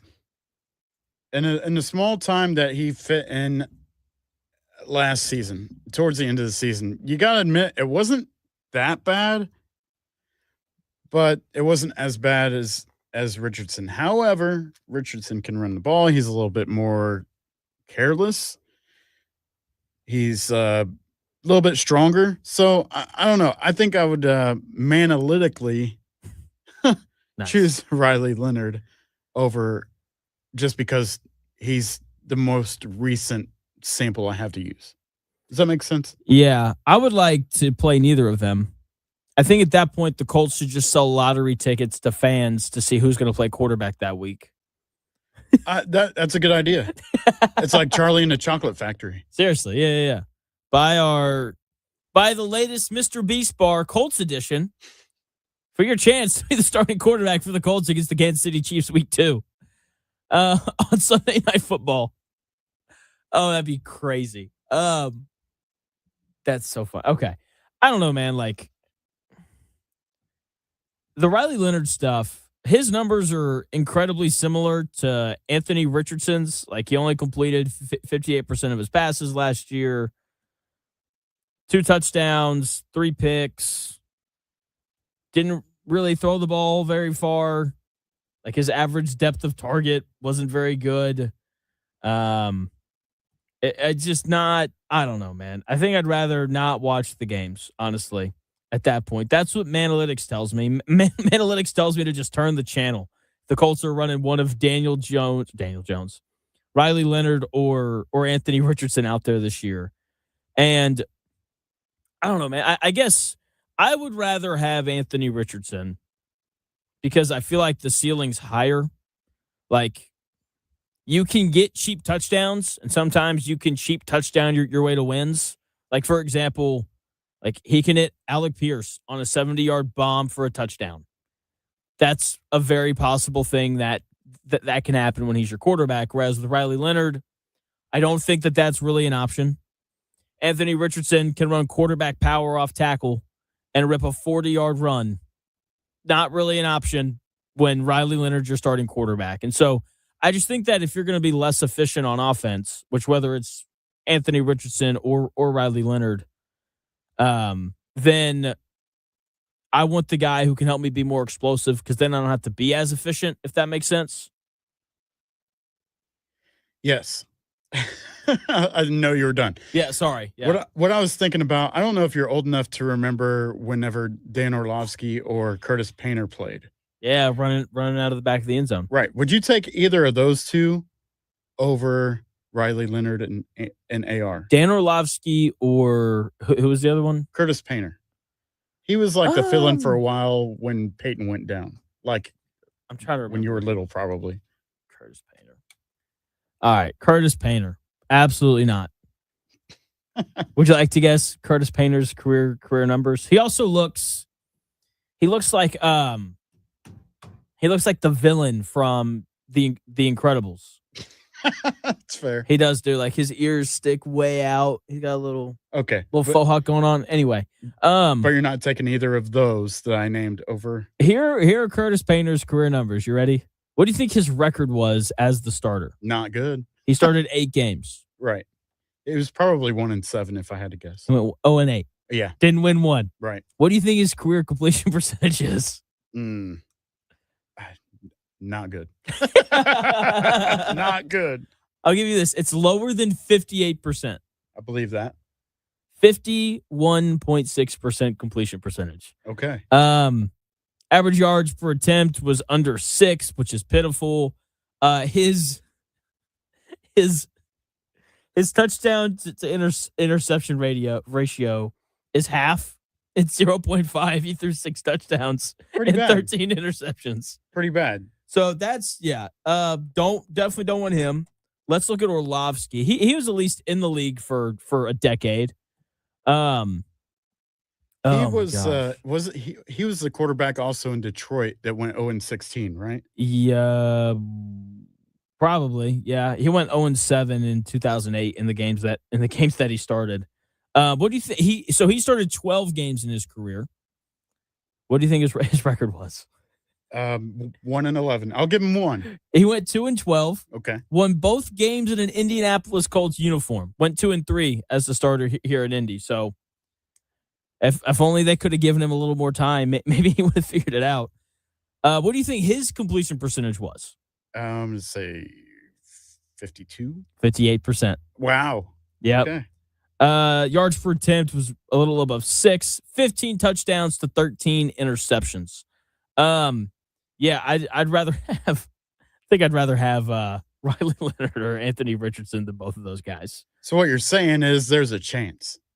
It could be worse. I guess it could be better, but it could be worse. I don't know. We did a Fun List Friday a couple weeks ago of all the quarterbacks that Anthony Richardson's better than. It's like we put like 7 guys on the list. Right. I think I was out of town that week. Oh, you were? Yeah. So I did that, and yeah, we only had 7 guys on the list. Not including like third string quarterbacks and practice squad guys, right? And so I just looking at the Colts, I mean, I'm looking at these videos of him moving. Daniel Jones, look, it's OTAs. Guys are just kind of working through the motions. It's not really the same, obviously, as when a guy is actually coming after you. But, like, I don't know. What do you want me to do, Chris?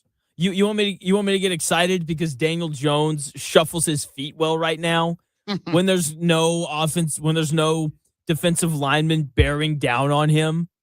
Like, and look, like these guys he's in sweatpants and a red jersey. Like, who cares? Everything's going to get an overreaction right now because there's nothing else happening. So we're going to nitpick on him taking a deep breath, I'm sure. You know what I mean? Yeah, and there's all these people who don't know what they're talking about. They're like, I can't believe that he's moving like this. Meanwhile, we saw Tyrese Halliburton dunk a basketball like 6 months removed from his surgery. Like, it's just like you said, everything that happens is going to be so blown out of proportion. And I just, all this stuff like this, like there's a video of Anthony Richardson throwing the ball on the move. And the top comment is his body language is deafening. He's beyond checked out. It's like, my guy. You know what I see happening? And typical Indiana sports fashion, we're going to talk up Daniel Jones all summer, right? And then 2 weeks before the season starts, and you're like, well, there's this setback. Well, there's this. There was that. But he looked good all summer. Well, that's all you've shown was him shuffling his feet. And now that it's actually game time, whenever that comes, it's going to be like, yeah, well, we forgot to tell you this, and here's what's actually happening. Yeah, and like, I feel like I've said it every day this week. Then again, it's only day 2 of the week. You can't put real weight into these things that are happening. Because you're like, look, the hype train is going to be going, and I get it. Colts fans want the Colts to be good. Any sign of, hey, we might be good this year is going to be grabbed onto like it's, like it's cold air in England right now. I don't know if you've seen that, but have you not seen this? No. Man, our timelines are so different. There's a heat wave going through England right now, and they're complaining about it, and people are like dying from heat stroke. Like people are like overheating and dying. What? It's like 80 degrees over there. I'm so serious. Really? And Americans are like, just get AC. 'Cause they don't have AC over there, I guess. Like there's some poor third world country or something. That's crazy. And British people are like, what are you talking about? Like, it's expensive and, all this kind of stuff. And it's like, yeah, it's expensive, but it'll save your life, man. Go get some AC. That's pretty wild. I didn't even know anything about that. Seriously. So I do have another Colts thing that I'd like to get into here. So the Arizona Cardinals are taking calls on defensive end Josh Sweat, who's a stud. I want this guy on the Colts team so badly. He got snubbed. He should have been Super Bowl MVP for the Eagles a couple of years ago when they beat the Chiefs. He was the best player in that game. Just dominated everybody. Right now, he's playing for the Cardinals. He had 12 sacks last year. Really good player. Was a Pro Bowler in 2021, and that wasn't even like that great of a season for him. Again, 12 sacks last year on a bad Arizona team. 11 sacks in 2022. Dude's a monster. And the Colts desperately need another edge rusher. It's something that we keep talking about, and we're going to keep talking about it until the Colts address it. But he would be a guy who could come in and like immediately lift the defensive line, even more so than a Joey Bosa or a Jadeveon Clowney would. Like he's a legitimate 3-down edge, which the Colts desperately, desperately need. So Josh Sweat in a Colts uniform would be awesome. Would love to see that. But I do want to stick with OTAs, organized teamed activities that we got going on here at Indy. The videos of Daniel Jones and guys in shorts are already rolling out, and everyone looks good in shorts. Can't believe that Daniel Jones is moving the way that he is. That's so funny. How someone's like, I can't believe he's moving like this, and someone else is like, I don't like the way he's walking. The contrast is just incredible. But OTAs don't really tell you anything. Like they're basically just actors doing a table read. Everyone's hitting their lines perfectly when they're sitting in chairs with their coffee. It tells you that they know the script, but it tells you absolutely nothing about how they'll perform when the lights go on. And the stage props are real, and someone's actively trying to tackle them into the orchestra pit. Okay? Like OTAs are the equivalent to watching NBA players playing pickup basketball in the summer. An NBA player has never looked bad playing pickup during the offseason. Like you don't notice the guys who can't hang until the season starts. And it's the same thing here with the Colts. Like we're not getting any valuable information out of these videos. Daniel Jones is shuffling his feet. Great. So is my 3-year-old nephew. Who cares?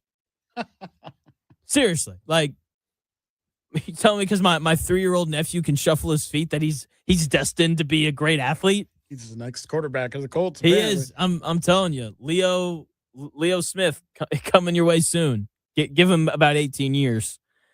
I mean, seriously, like we're not learning anything here. Okay, with that being said, there are things that like we can pay attention to and we can look out for, like CJ Allen and AJ Halsey. Do they grab onto the Lou Anarumo system quickly? I think everyone's intrigued by Deion Burks. Like we're going to see 7-on-7s during OTAs. They're doing 11-on-11 right now. And Deion Burks has an opportunity to compete for that starting receiver spot opposite of Alec Pierce.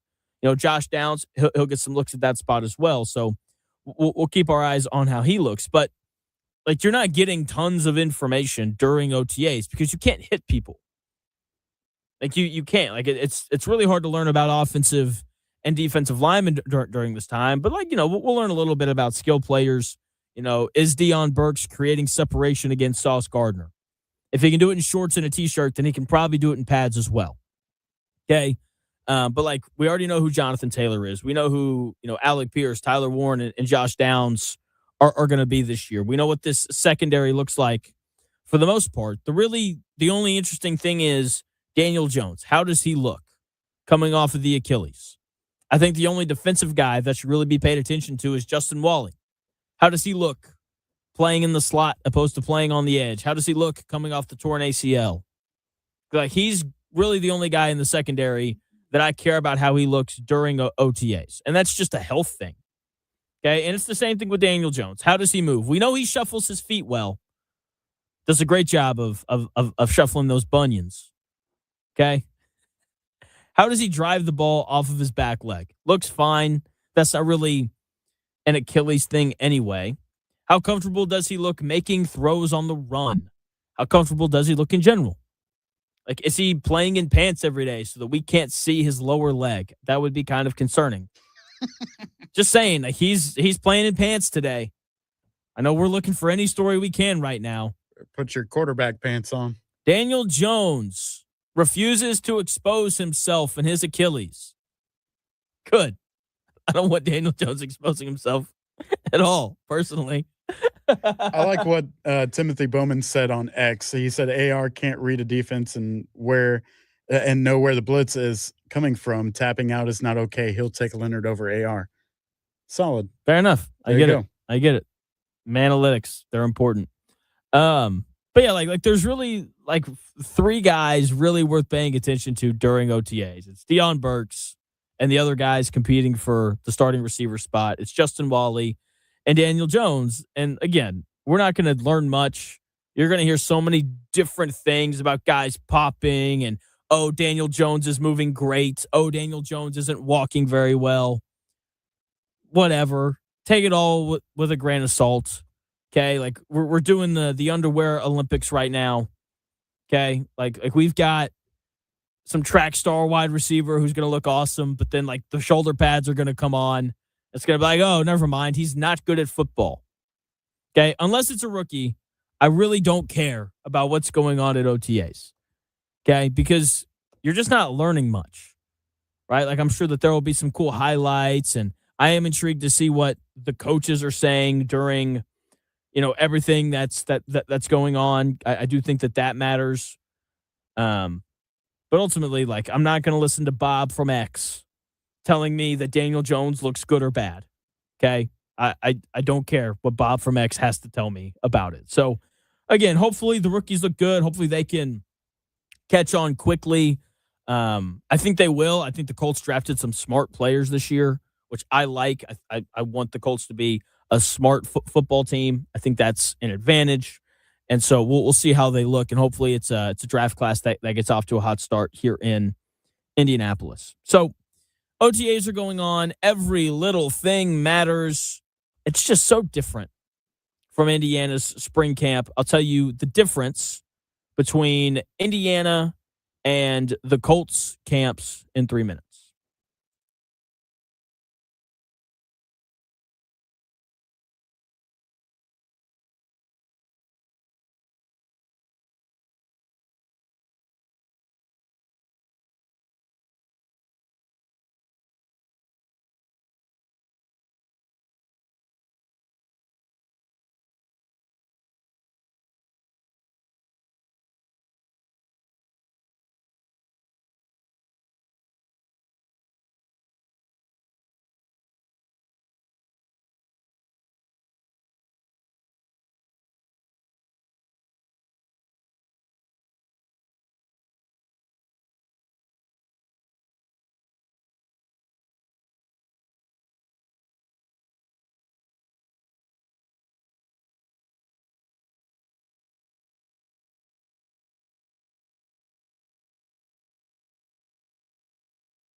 may, one day, be a must-listen for sports enthusiasts.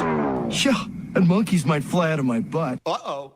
The Real Jonathan Smith Show on Indy Sports Ticket 1430 AM, 93.9 HD2, and always on the free Indy Sports Ticket app.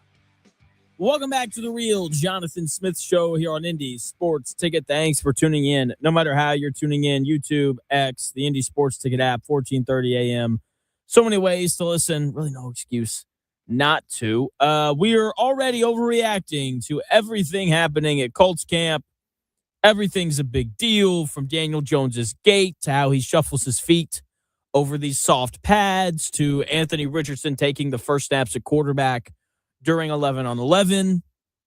Was last year just a facade? And Anthony Richardson really is the future of the Indianapolis Colts. The world may never know. What we do know is the Colts are a joke compared to Indiana football.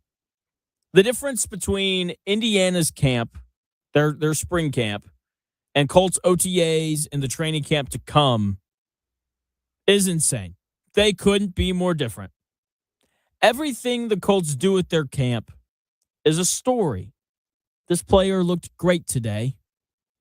The way Daniel Jones walked today looked weird. The way that he shuffled over those pads was mere perfection. Okay, this player looked terrible today. So-and-so dropped 4 passes. Cut him. Everything matters at Colts camp because there's no faith in the team, and the margin for them to be good is razor thin. Everything is under a microscope because of that. If you're driving and you have a backseat driver in your car, it's because they don't trust you. If they did, then they just get on their phones and they would scroll while you drive. Okay, it's the same thing with Colts and Indiana football. The only story that came out of Indiana's spring ball was the gold cleats that Nick Marsh wore one day. And Curt Cignetti saying, we're not doing that anymore. That was it. That was the only story that stuck. No one cared about anything else that happened. Okay, that's because everyone in the state trusts Coach Cignetti. There's an understanding that that program is heading in the right direction. Unless there's a major injury, no one cares if any of those guys have great days at camp, because that's what's supposed to happen when you're playing for a team good enough to win the national championship. When you're playing for the Colts, though, it's abnormal. It's like, man, Alec Pierce had a great day today. Well, I would hope so. The Colts only committed a ton of money to him in the offseason. Okay, it's weird if someone has a great day at Colts camp. That's the difference between these two programs. When good things happen for Indiana football, it's expected. When good things happen for the Colts, it's a story because it's unexpected, which doesn't make any sense. When you look at it, we should be significantly more concerned about Indiana's camp because it's all new players. It's a new quarterback. There's new running backs. There's new offensive linemen. There's new defensive linemen.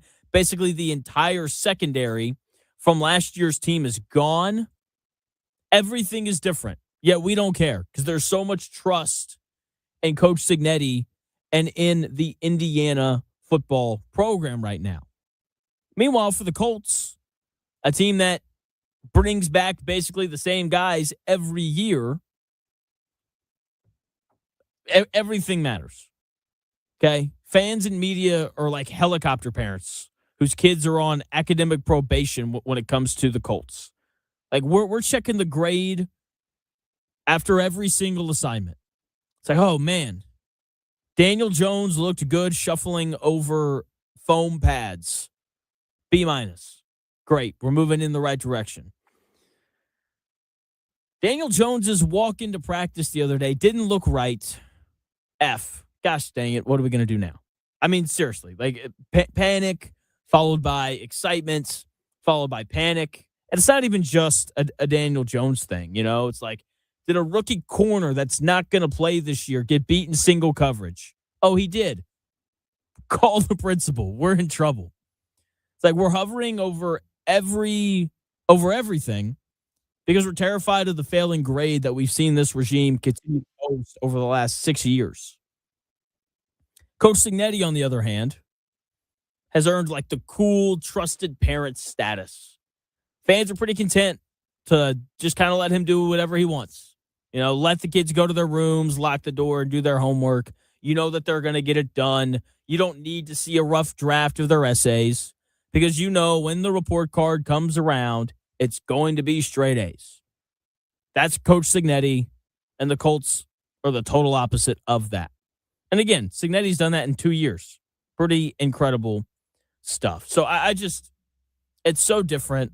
I want more videos to come out. I want to read more of these comments and just see what's going on. Like, if you want to say, hey, Daniel Jones is most definitely going to start at week 1 because of the way that he's moving today. I think that's like a fair, normal thing to say. But saying that he's going to be awesome or that you're shocked that he's moving like this. I mean, he was only, paid in the offseason to rehab and to work on these issues. So I'm jeez. Timothy Bowman, excellent question. Excellent question. Have all the rubber stretching bands been removed from the Colts at OTAs to prevent any further injury to Anthony Richardson? I doubt it. Took you a minute to get that one, Chris. I was looking at you and you were like, what are you talking about? It was loading. Why are they getting rid of the rubber bands? Yeah, you got to make sure that Anthony Richardson doesn't fracture his eye again. I thought you said pants at first, to be fair. I was like, rubber pants. Yeah, no. Okay. Daniel Jones would be in trouble. Yeah, all the rubber stretching bands. I doubt that they've all been removed. Anthony Richardson's probably still using them. You're probably just not hooking them up to solid metal that may or may not detach. Still just unbelievable. You think it means anything that Anthony Richardson took the first snaps in 11-on-11 compared to Riley Leonard? No, not at all. Bless you. Thank you. Jeez. I need longer arms if I'm going to reach over there for that. Yeah, I don't see any deep analysis on that. I think he should be taking some snaps any chance he gets to get the form back if he's ever going to play anywhere again. Oh, that's funny. C. Fitch chiming in saying he's seen all he needs to see. He put $5 down for Daniel Jones to win MVP at plus 7,500. C. Fitch, man, it's been a while. You should call in and give us an update on naming your future son. What? C. Fitch is having a baby here. Yeah. Pretty soon, probably months away. But when Dan was here, we were taking polls on what C. Fitch should name his son. Okay, that's there you on go. the way. Did you see the Kendrick Perkins clip? Yes, I did. I did Insane. see that. Yeah. Look, man, I don't know how, man. How do I put this properly? If Kendrick Perkins was mad and came towards me, I would be terrified. Yeah. Was that just like a his weekend son, basketball spot or something? His son was playing in an AAU tournament, and I've got his quote up on the McAfee show right here. He said that they won the game, and the other team had a guy that's like 7 foot, 400 pounds. And after the game, he body slammed one of the kids that played for Kendrick Perkins' team. And yeah, so yeah, I get being mad about that. You can't. Did you see the wrestling controversy? So these two high school kids are wrestling. This kid gets pinned, and the guy who pinned him took his back and choked him down, all that kind of stuff. So the ref calls the match, and as the kid who won the match got up, he took his hand, put it on the back of the kid's head, and shoved it into the ground an extra time before he got up. Wow. And then, like an idiot, turned his back to the guy. The kid who lost punched him in the back of the head and knocked him out. Oh, yeah, I'd imagine. And it's one of those very conflicting moments where Like, you obviously can't punch a kid in the back of the head because you lost, you know? It's But you definitely should also not shove the kid's face into the Right. turf Both are after unacceptable. you beat him. Absolutely. So, I don't know. Last thing here. So, Victor Wembanyama did not speak to the media after the loss last night, and we're going to talk Thunder and Spurs to close out the show. And it bothered me. This bothers me even more. Victor Wembanyama skipped media night last night. And usually when you skip your media obligations, you are fined $25,000. The NBA did not do that. Instead, they just gave him a warning like he's a 4-year-old. I feel like the NBA's treatment of Victor Wembanyama is a little soft. We can spell it out for you.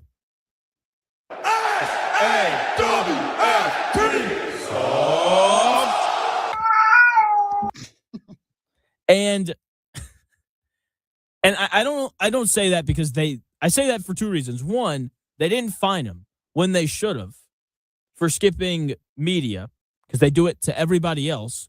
But also, if we go back around, he elbowed on purpose. He elbowed Naz Reid in the face. And usually when that happens, you get suspended or fined. They didn't suspend or fine him for that either. So I get it. Wemby's your new star. You're trying to endear him to the people and all those things. I do not care. Go ahead, fine him for skipping media, and the next time he elbows somebody in the face on purpose, how about we, at a minimum, fine him or suspend him? Like, you don't get special treatment just because you're a 7'4" guy from France, okay? I get it. You're really good at basketball. You weren't last night, and he should stop getting special treatment. Last night's game was awesome. I had a blast. Chet Holmgren finally played well, and it doesn't even have to do with the fact that he scored 14 points. He played well and was impactful because of where his eyes were the whole game. If you want to know how the Thunder unlocked their offense to take a 3-2 series lead, I'll tell you in 3 minutes.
The best takes.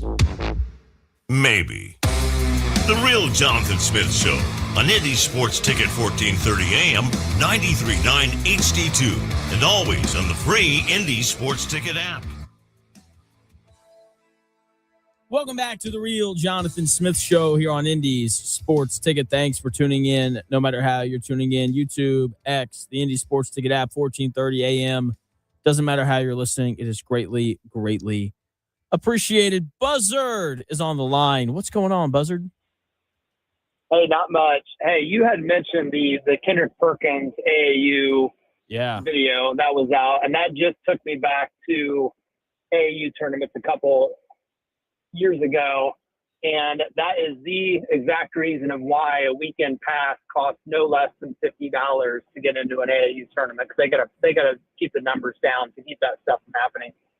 That's a great point. I never even thought about that, because you see it. Yeah, like I saw a photo for a get-in fee at an AAU tournament, and it was like $18 if you're three years old and up. I was like, that's $18 for a 3-year-old's crazy. But that's a great point. Yeah.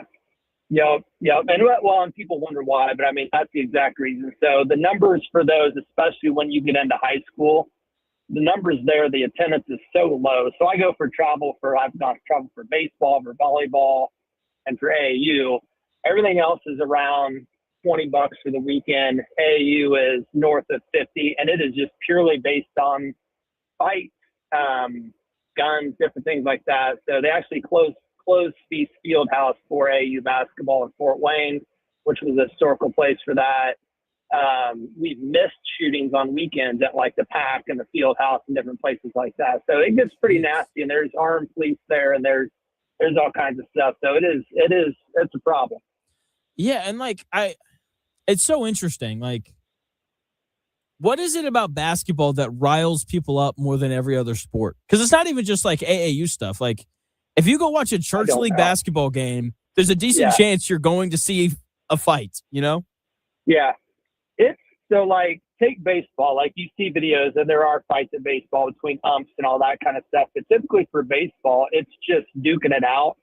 But there's a whole different level of AAU and I think it's being inside. I think it's the proximity of fans. So baseball, you're more spread out. Football, you're more spread out. So I think it's the smack talk culture of basketball on top of being close. So I think that there's just different stuff with it. And I think for Indiana especially, it's just a little bit more heated. But, I don't know. That's the only things that I can think of. But, like I said, the $50 and keeping the numbers low helps out with the cost of security and keeping that stuff down. So it's odd, but it's a very true thing. Yeah, I wonder if part of it too, because I think you're right about the trash talking culture of it. I also wonder if it's because the sport's constantly going. Because like in football, if something doesn't go your way, you've got like 40 seconds before the next thing happens. In baseball, there's 20 seconds between pitches. Whereas basketball, it's like, I just scored on you. We're going to come back down, and now I'm going to guard you, and then I'm going to go right back at you again. So I bet the lack of breaks probably doesn't really help either. No. And the parents are sitting. It's the biggest thing is the proximity of parents sitting close to each other. So I think it's just because once it starts with that, because I would sit at AAU tournaments and dads would just go off on not just refs, but they would go off on the kids. And then that's where the arguments really get going. So if somebody's talking smack about my kid, I just think the parents are an idiot. Like I ignore them. Yeah. But they really talk smack about the other kids in basketball more than any other sport. And then being close to that, some people take offense, and then it just starts from there. So it's odd. And when there's a fight on the court, for some reason in AAU, the parents and Mara was sitting next to me at one of the tournaments, my wife, and she's like, there was a fight, but John, why are all the parents just walking out on the court? No idea. Great question. So it's very odd, but it just brought back a lot of memories. It's interesting to say the least. Yeah. Did you ever see a fight between parents with anyone as big as Kendrick Perkins? Never. No, because I I was at Spieth Fieldhouse before they shut it down, and some of the dads there were monsters. And I don't care what they said to me, I was not going to go after them. So there's just big dudes in basketball. So Yeah. I mean, it's just of course their dads are going to be big, and I am not big, so I'm not going to mess with them. I'm just going to let them yell and do what they want to do. Fair enough. Thanks for the call, Buzzard. All right, man. Yep.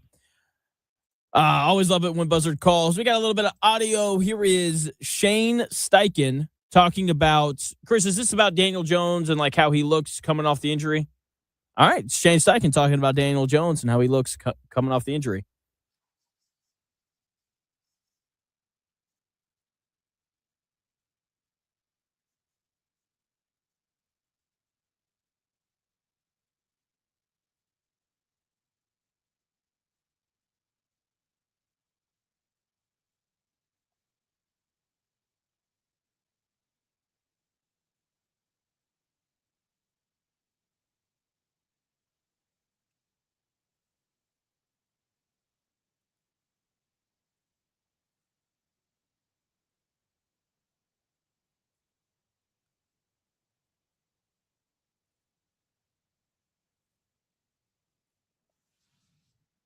Right there talking about Daniel Jones and his rehab process. Now he's at the facility all day rehabbing.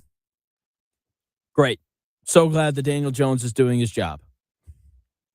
Just love that we fall into that level here in Indianapolis. I knew you'd enjoy that. Yeah, it's just, hey, he's doing what he's supposed to be doing. Oh, man, what a hero. What a hero Daniel Jones is for just doing his job.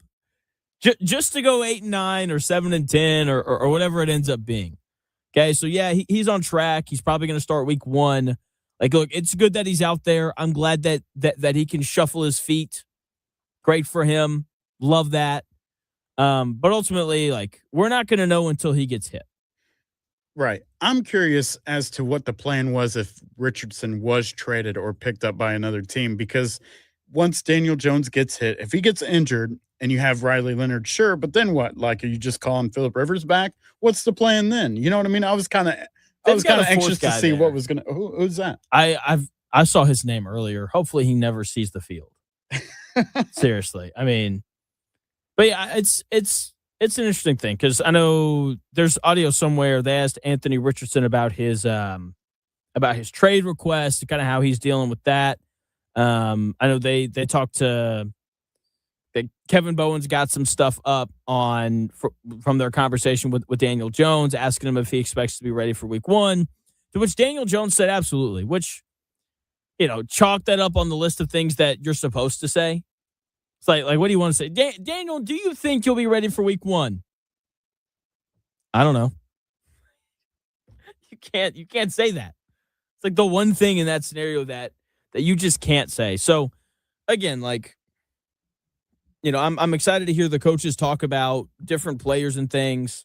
But when it comes to Daniel Jones, everyone's going to say the right thing. Yes, we think he's going to be ready for week 1. Yes, we think he's on track. Yes, he's doing everything in his power, to be ready to go. And he's doing the walkthrough drills. And, the walkthrough drills are so intense that we call them walkthrough drills. So I don't know. Like, we'll have, all the audio tomorrow. I'm sure if more stuff kind of comes out throughout the show, Chris will grab it and we'll play it. But I just have a really hard time getting excited over OTAs. Like I saw a thing. Jonathan Edwards has apparently played well in 11 on 11. Like, that's cool. I don't really care. I don't think he's going to play. Like, I don't. So yeah, I'm glad that Daniel Jones is there. I'm glad that he's there. I'm glad that he's able to do some work. I'm glad that he's on track. But again, we're not going to know anything until he actually gets hit. So I don't know, Chris. What do you think? How do you feel about all of it? Don't let my pessimism, I guess that's the right word, get in your way. Are you excited? Are you fired up that Daniel Jones is out there? You mean just right now or just in general? I mean, I guess, like, it's like you said, he's doing what he should. and the recovery is on track. So that's good. I wouldn't say I'm excited about it. I'm just content with seeing what should be happening right now. Yes, that's a good way to put it. Okay. I think I said it. I don't know if you were here when I said this. You don't get a cookie for doing what you're supposed to do. Right. You get a cookie for going above and beyond. Right. Like, I'm going to go home today and I'm going to empty the dishwasher like a good husband should. If I remember, we'll see. And Amelia's not going to be like, oh, Jonathan, thank you so much for doing what you're supposed to do. Right. I mean, for a while here, you were working on getting suspended, right? Like by breaking microphones and stuff like that. That's the goal. The goal is to get suspended with pay. Okay. And you still show up to work every day, but you're supposed to. So, like, we're content with you being here every day. That's right. But that's it. We're just happy you showed up, Jonathan. We know your intentions. We know the show's terrible, but whatever. We're just glad you're here. It's not terrible. Jonathan, your show on like an NFL record scale is like 7 and 10, but we're glad you're here. Appreciate it. You're the Riley Leonard of sports radio in Indy. That's okay. I'm the AR, so you're ahead of me still. What makes you the AR? I don't know. I'm just making you laugh, dude. No, yeah, I didn't know where that was going to go. Look at Cody Rhodes right here. We have ESPN on in the studio, and they're talking about, WWE's going to Italy this weekend. He looks fake. Every time I see him. He looks like a Ken doll, and his hair looks fake. Yeah. Like, I see him wrestle all the time. Have you seen, you know how, like, with, like, little Lego characters, you can, like, put the hair on? That's what he looks like. Yes. He was in the recent Street Fighter movie. Was he really? As Guile. Yeah. Did you ever play Street Fighter? I did. Okay. Yeah. I had a great time. Yeah, he looks a little weird. There's too much time in the tanning booth for sure for Cody Rhodes. Yeah. Got a weird neck tattoo. Don't need it, man. Is a neck tattoo equivalent of a backwards hat? No. Because like if you have a backwards hat on, backwards hat means you think you can fight when you really can't. Neck tattoo, you can absolutely throw down. Fair enough. You can absolutely throw down if you have a neck tattoo. That is fair. And that's perfect. We're learning new things today. Something you learned on the Real Jonathan Smith Show. If you have a neck tattoo, you can absolutely throw down. There you go. So be careful fighting strangers if that's something that you like to do. Not a personal favorite of mine. That being said, we will throw it to producer Chris telling us what all we learned today. All right, class. What did we learn today?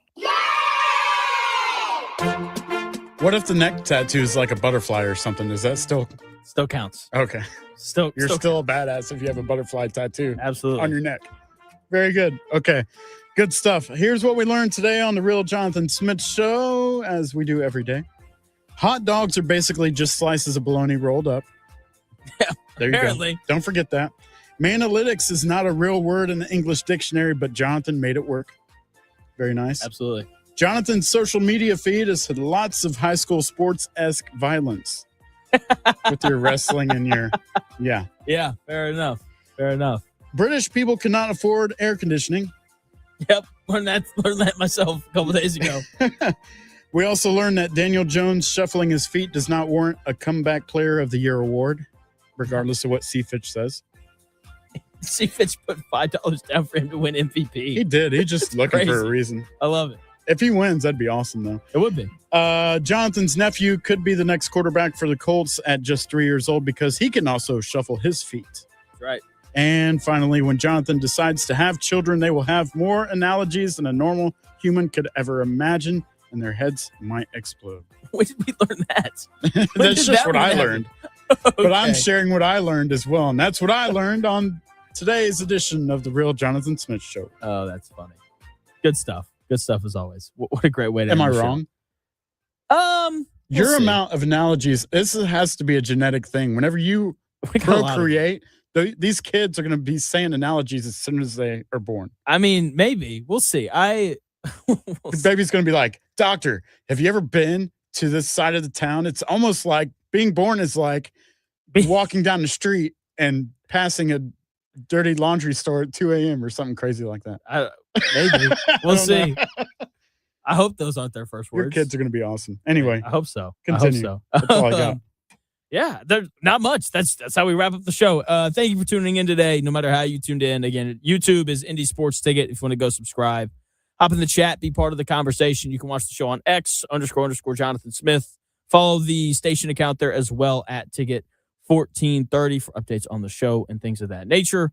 We appreciate everyone tuning in on a beautiful Wednesday over the hump day. One day it'll stop raining and I will go back to kicking everybody's butt in pickleball in Greenwood. So hopefully tomorrow or Friday. So that's going to do it here on The Real Jonathan Smith Show. We will talk to you tomorrow starting at noon. See ya.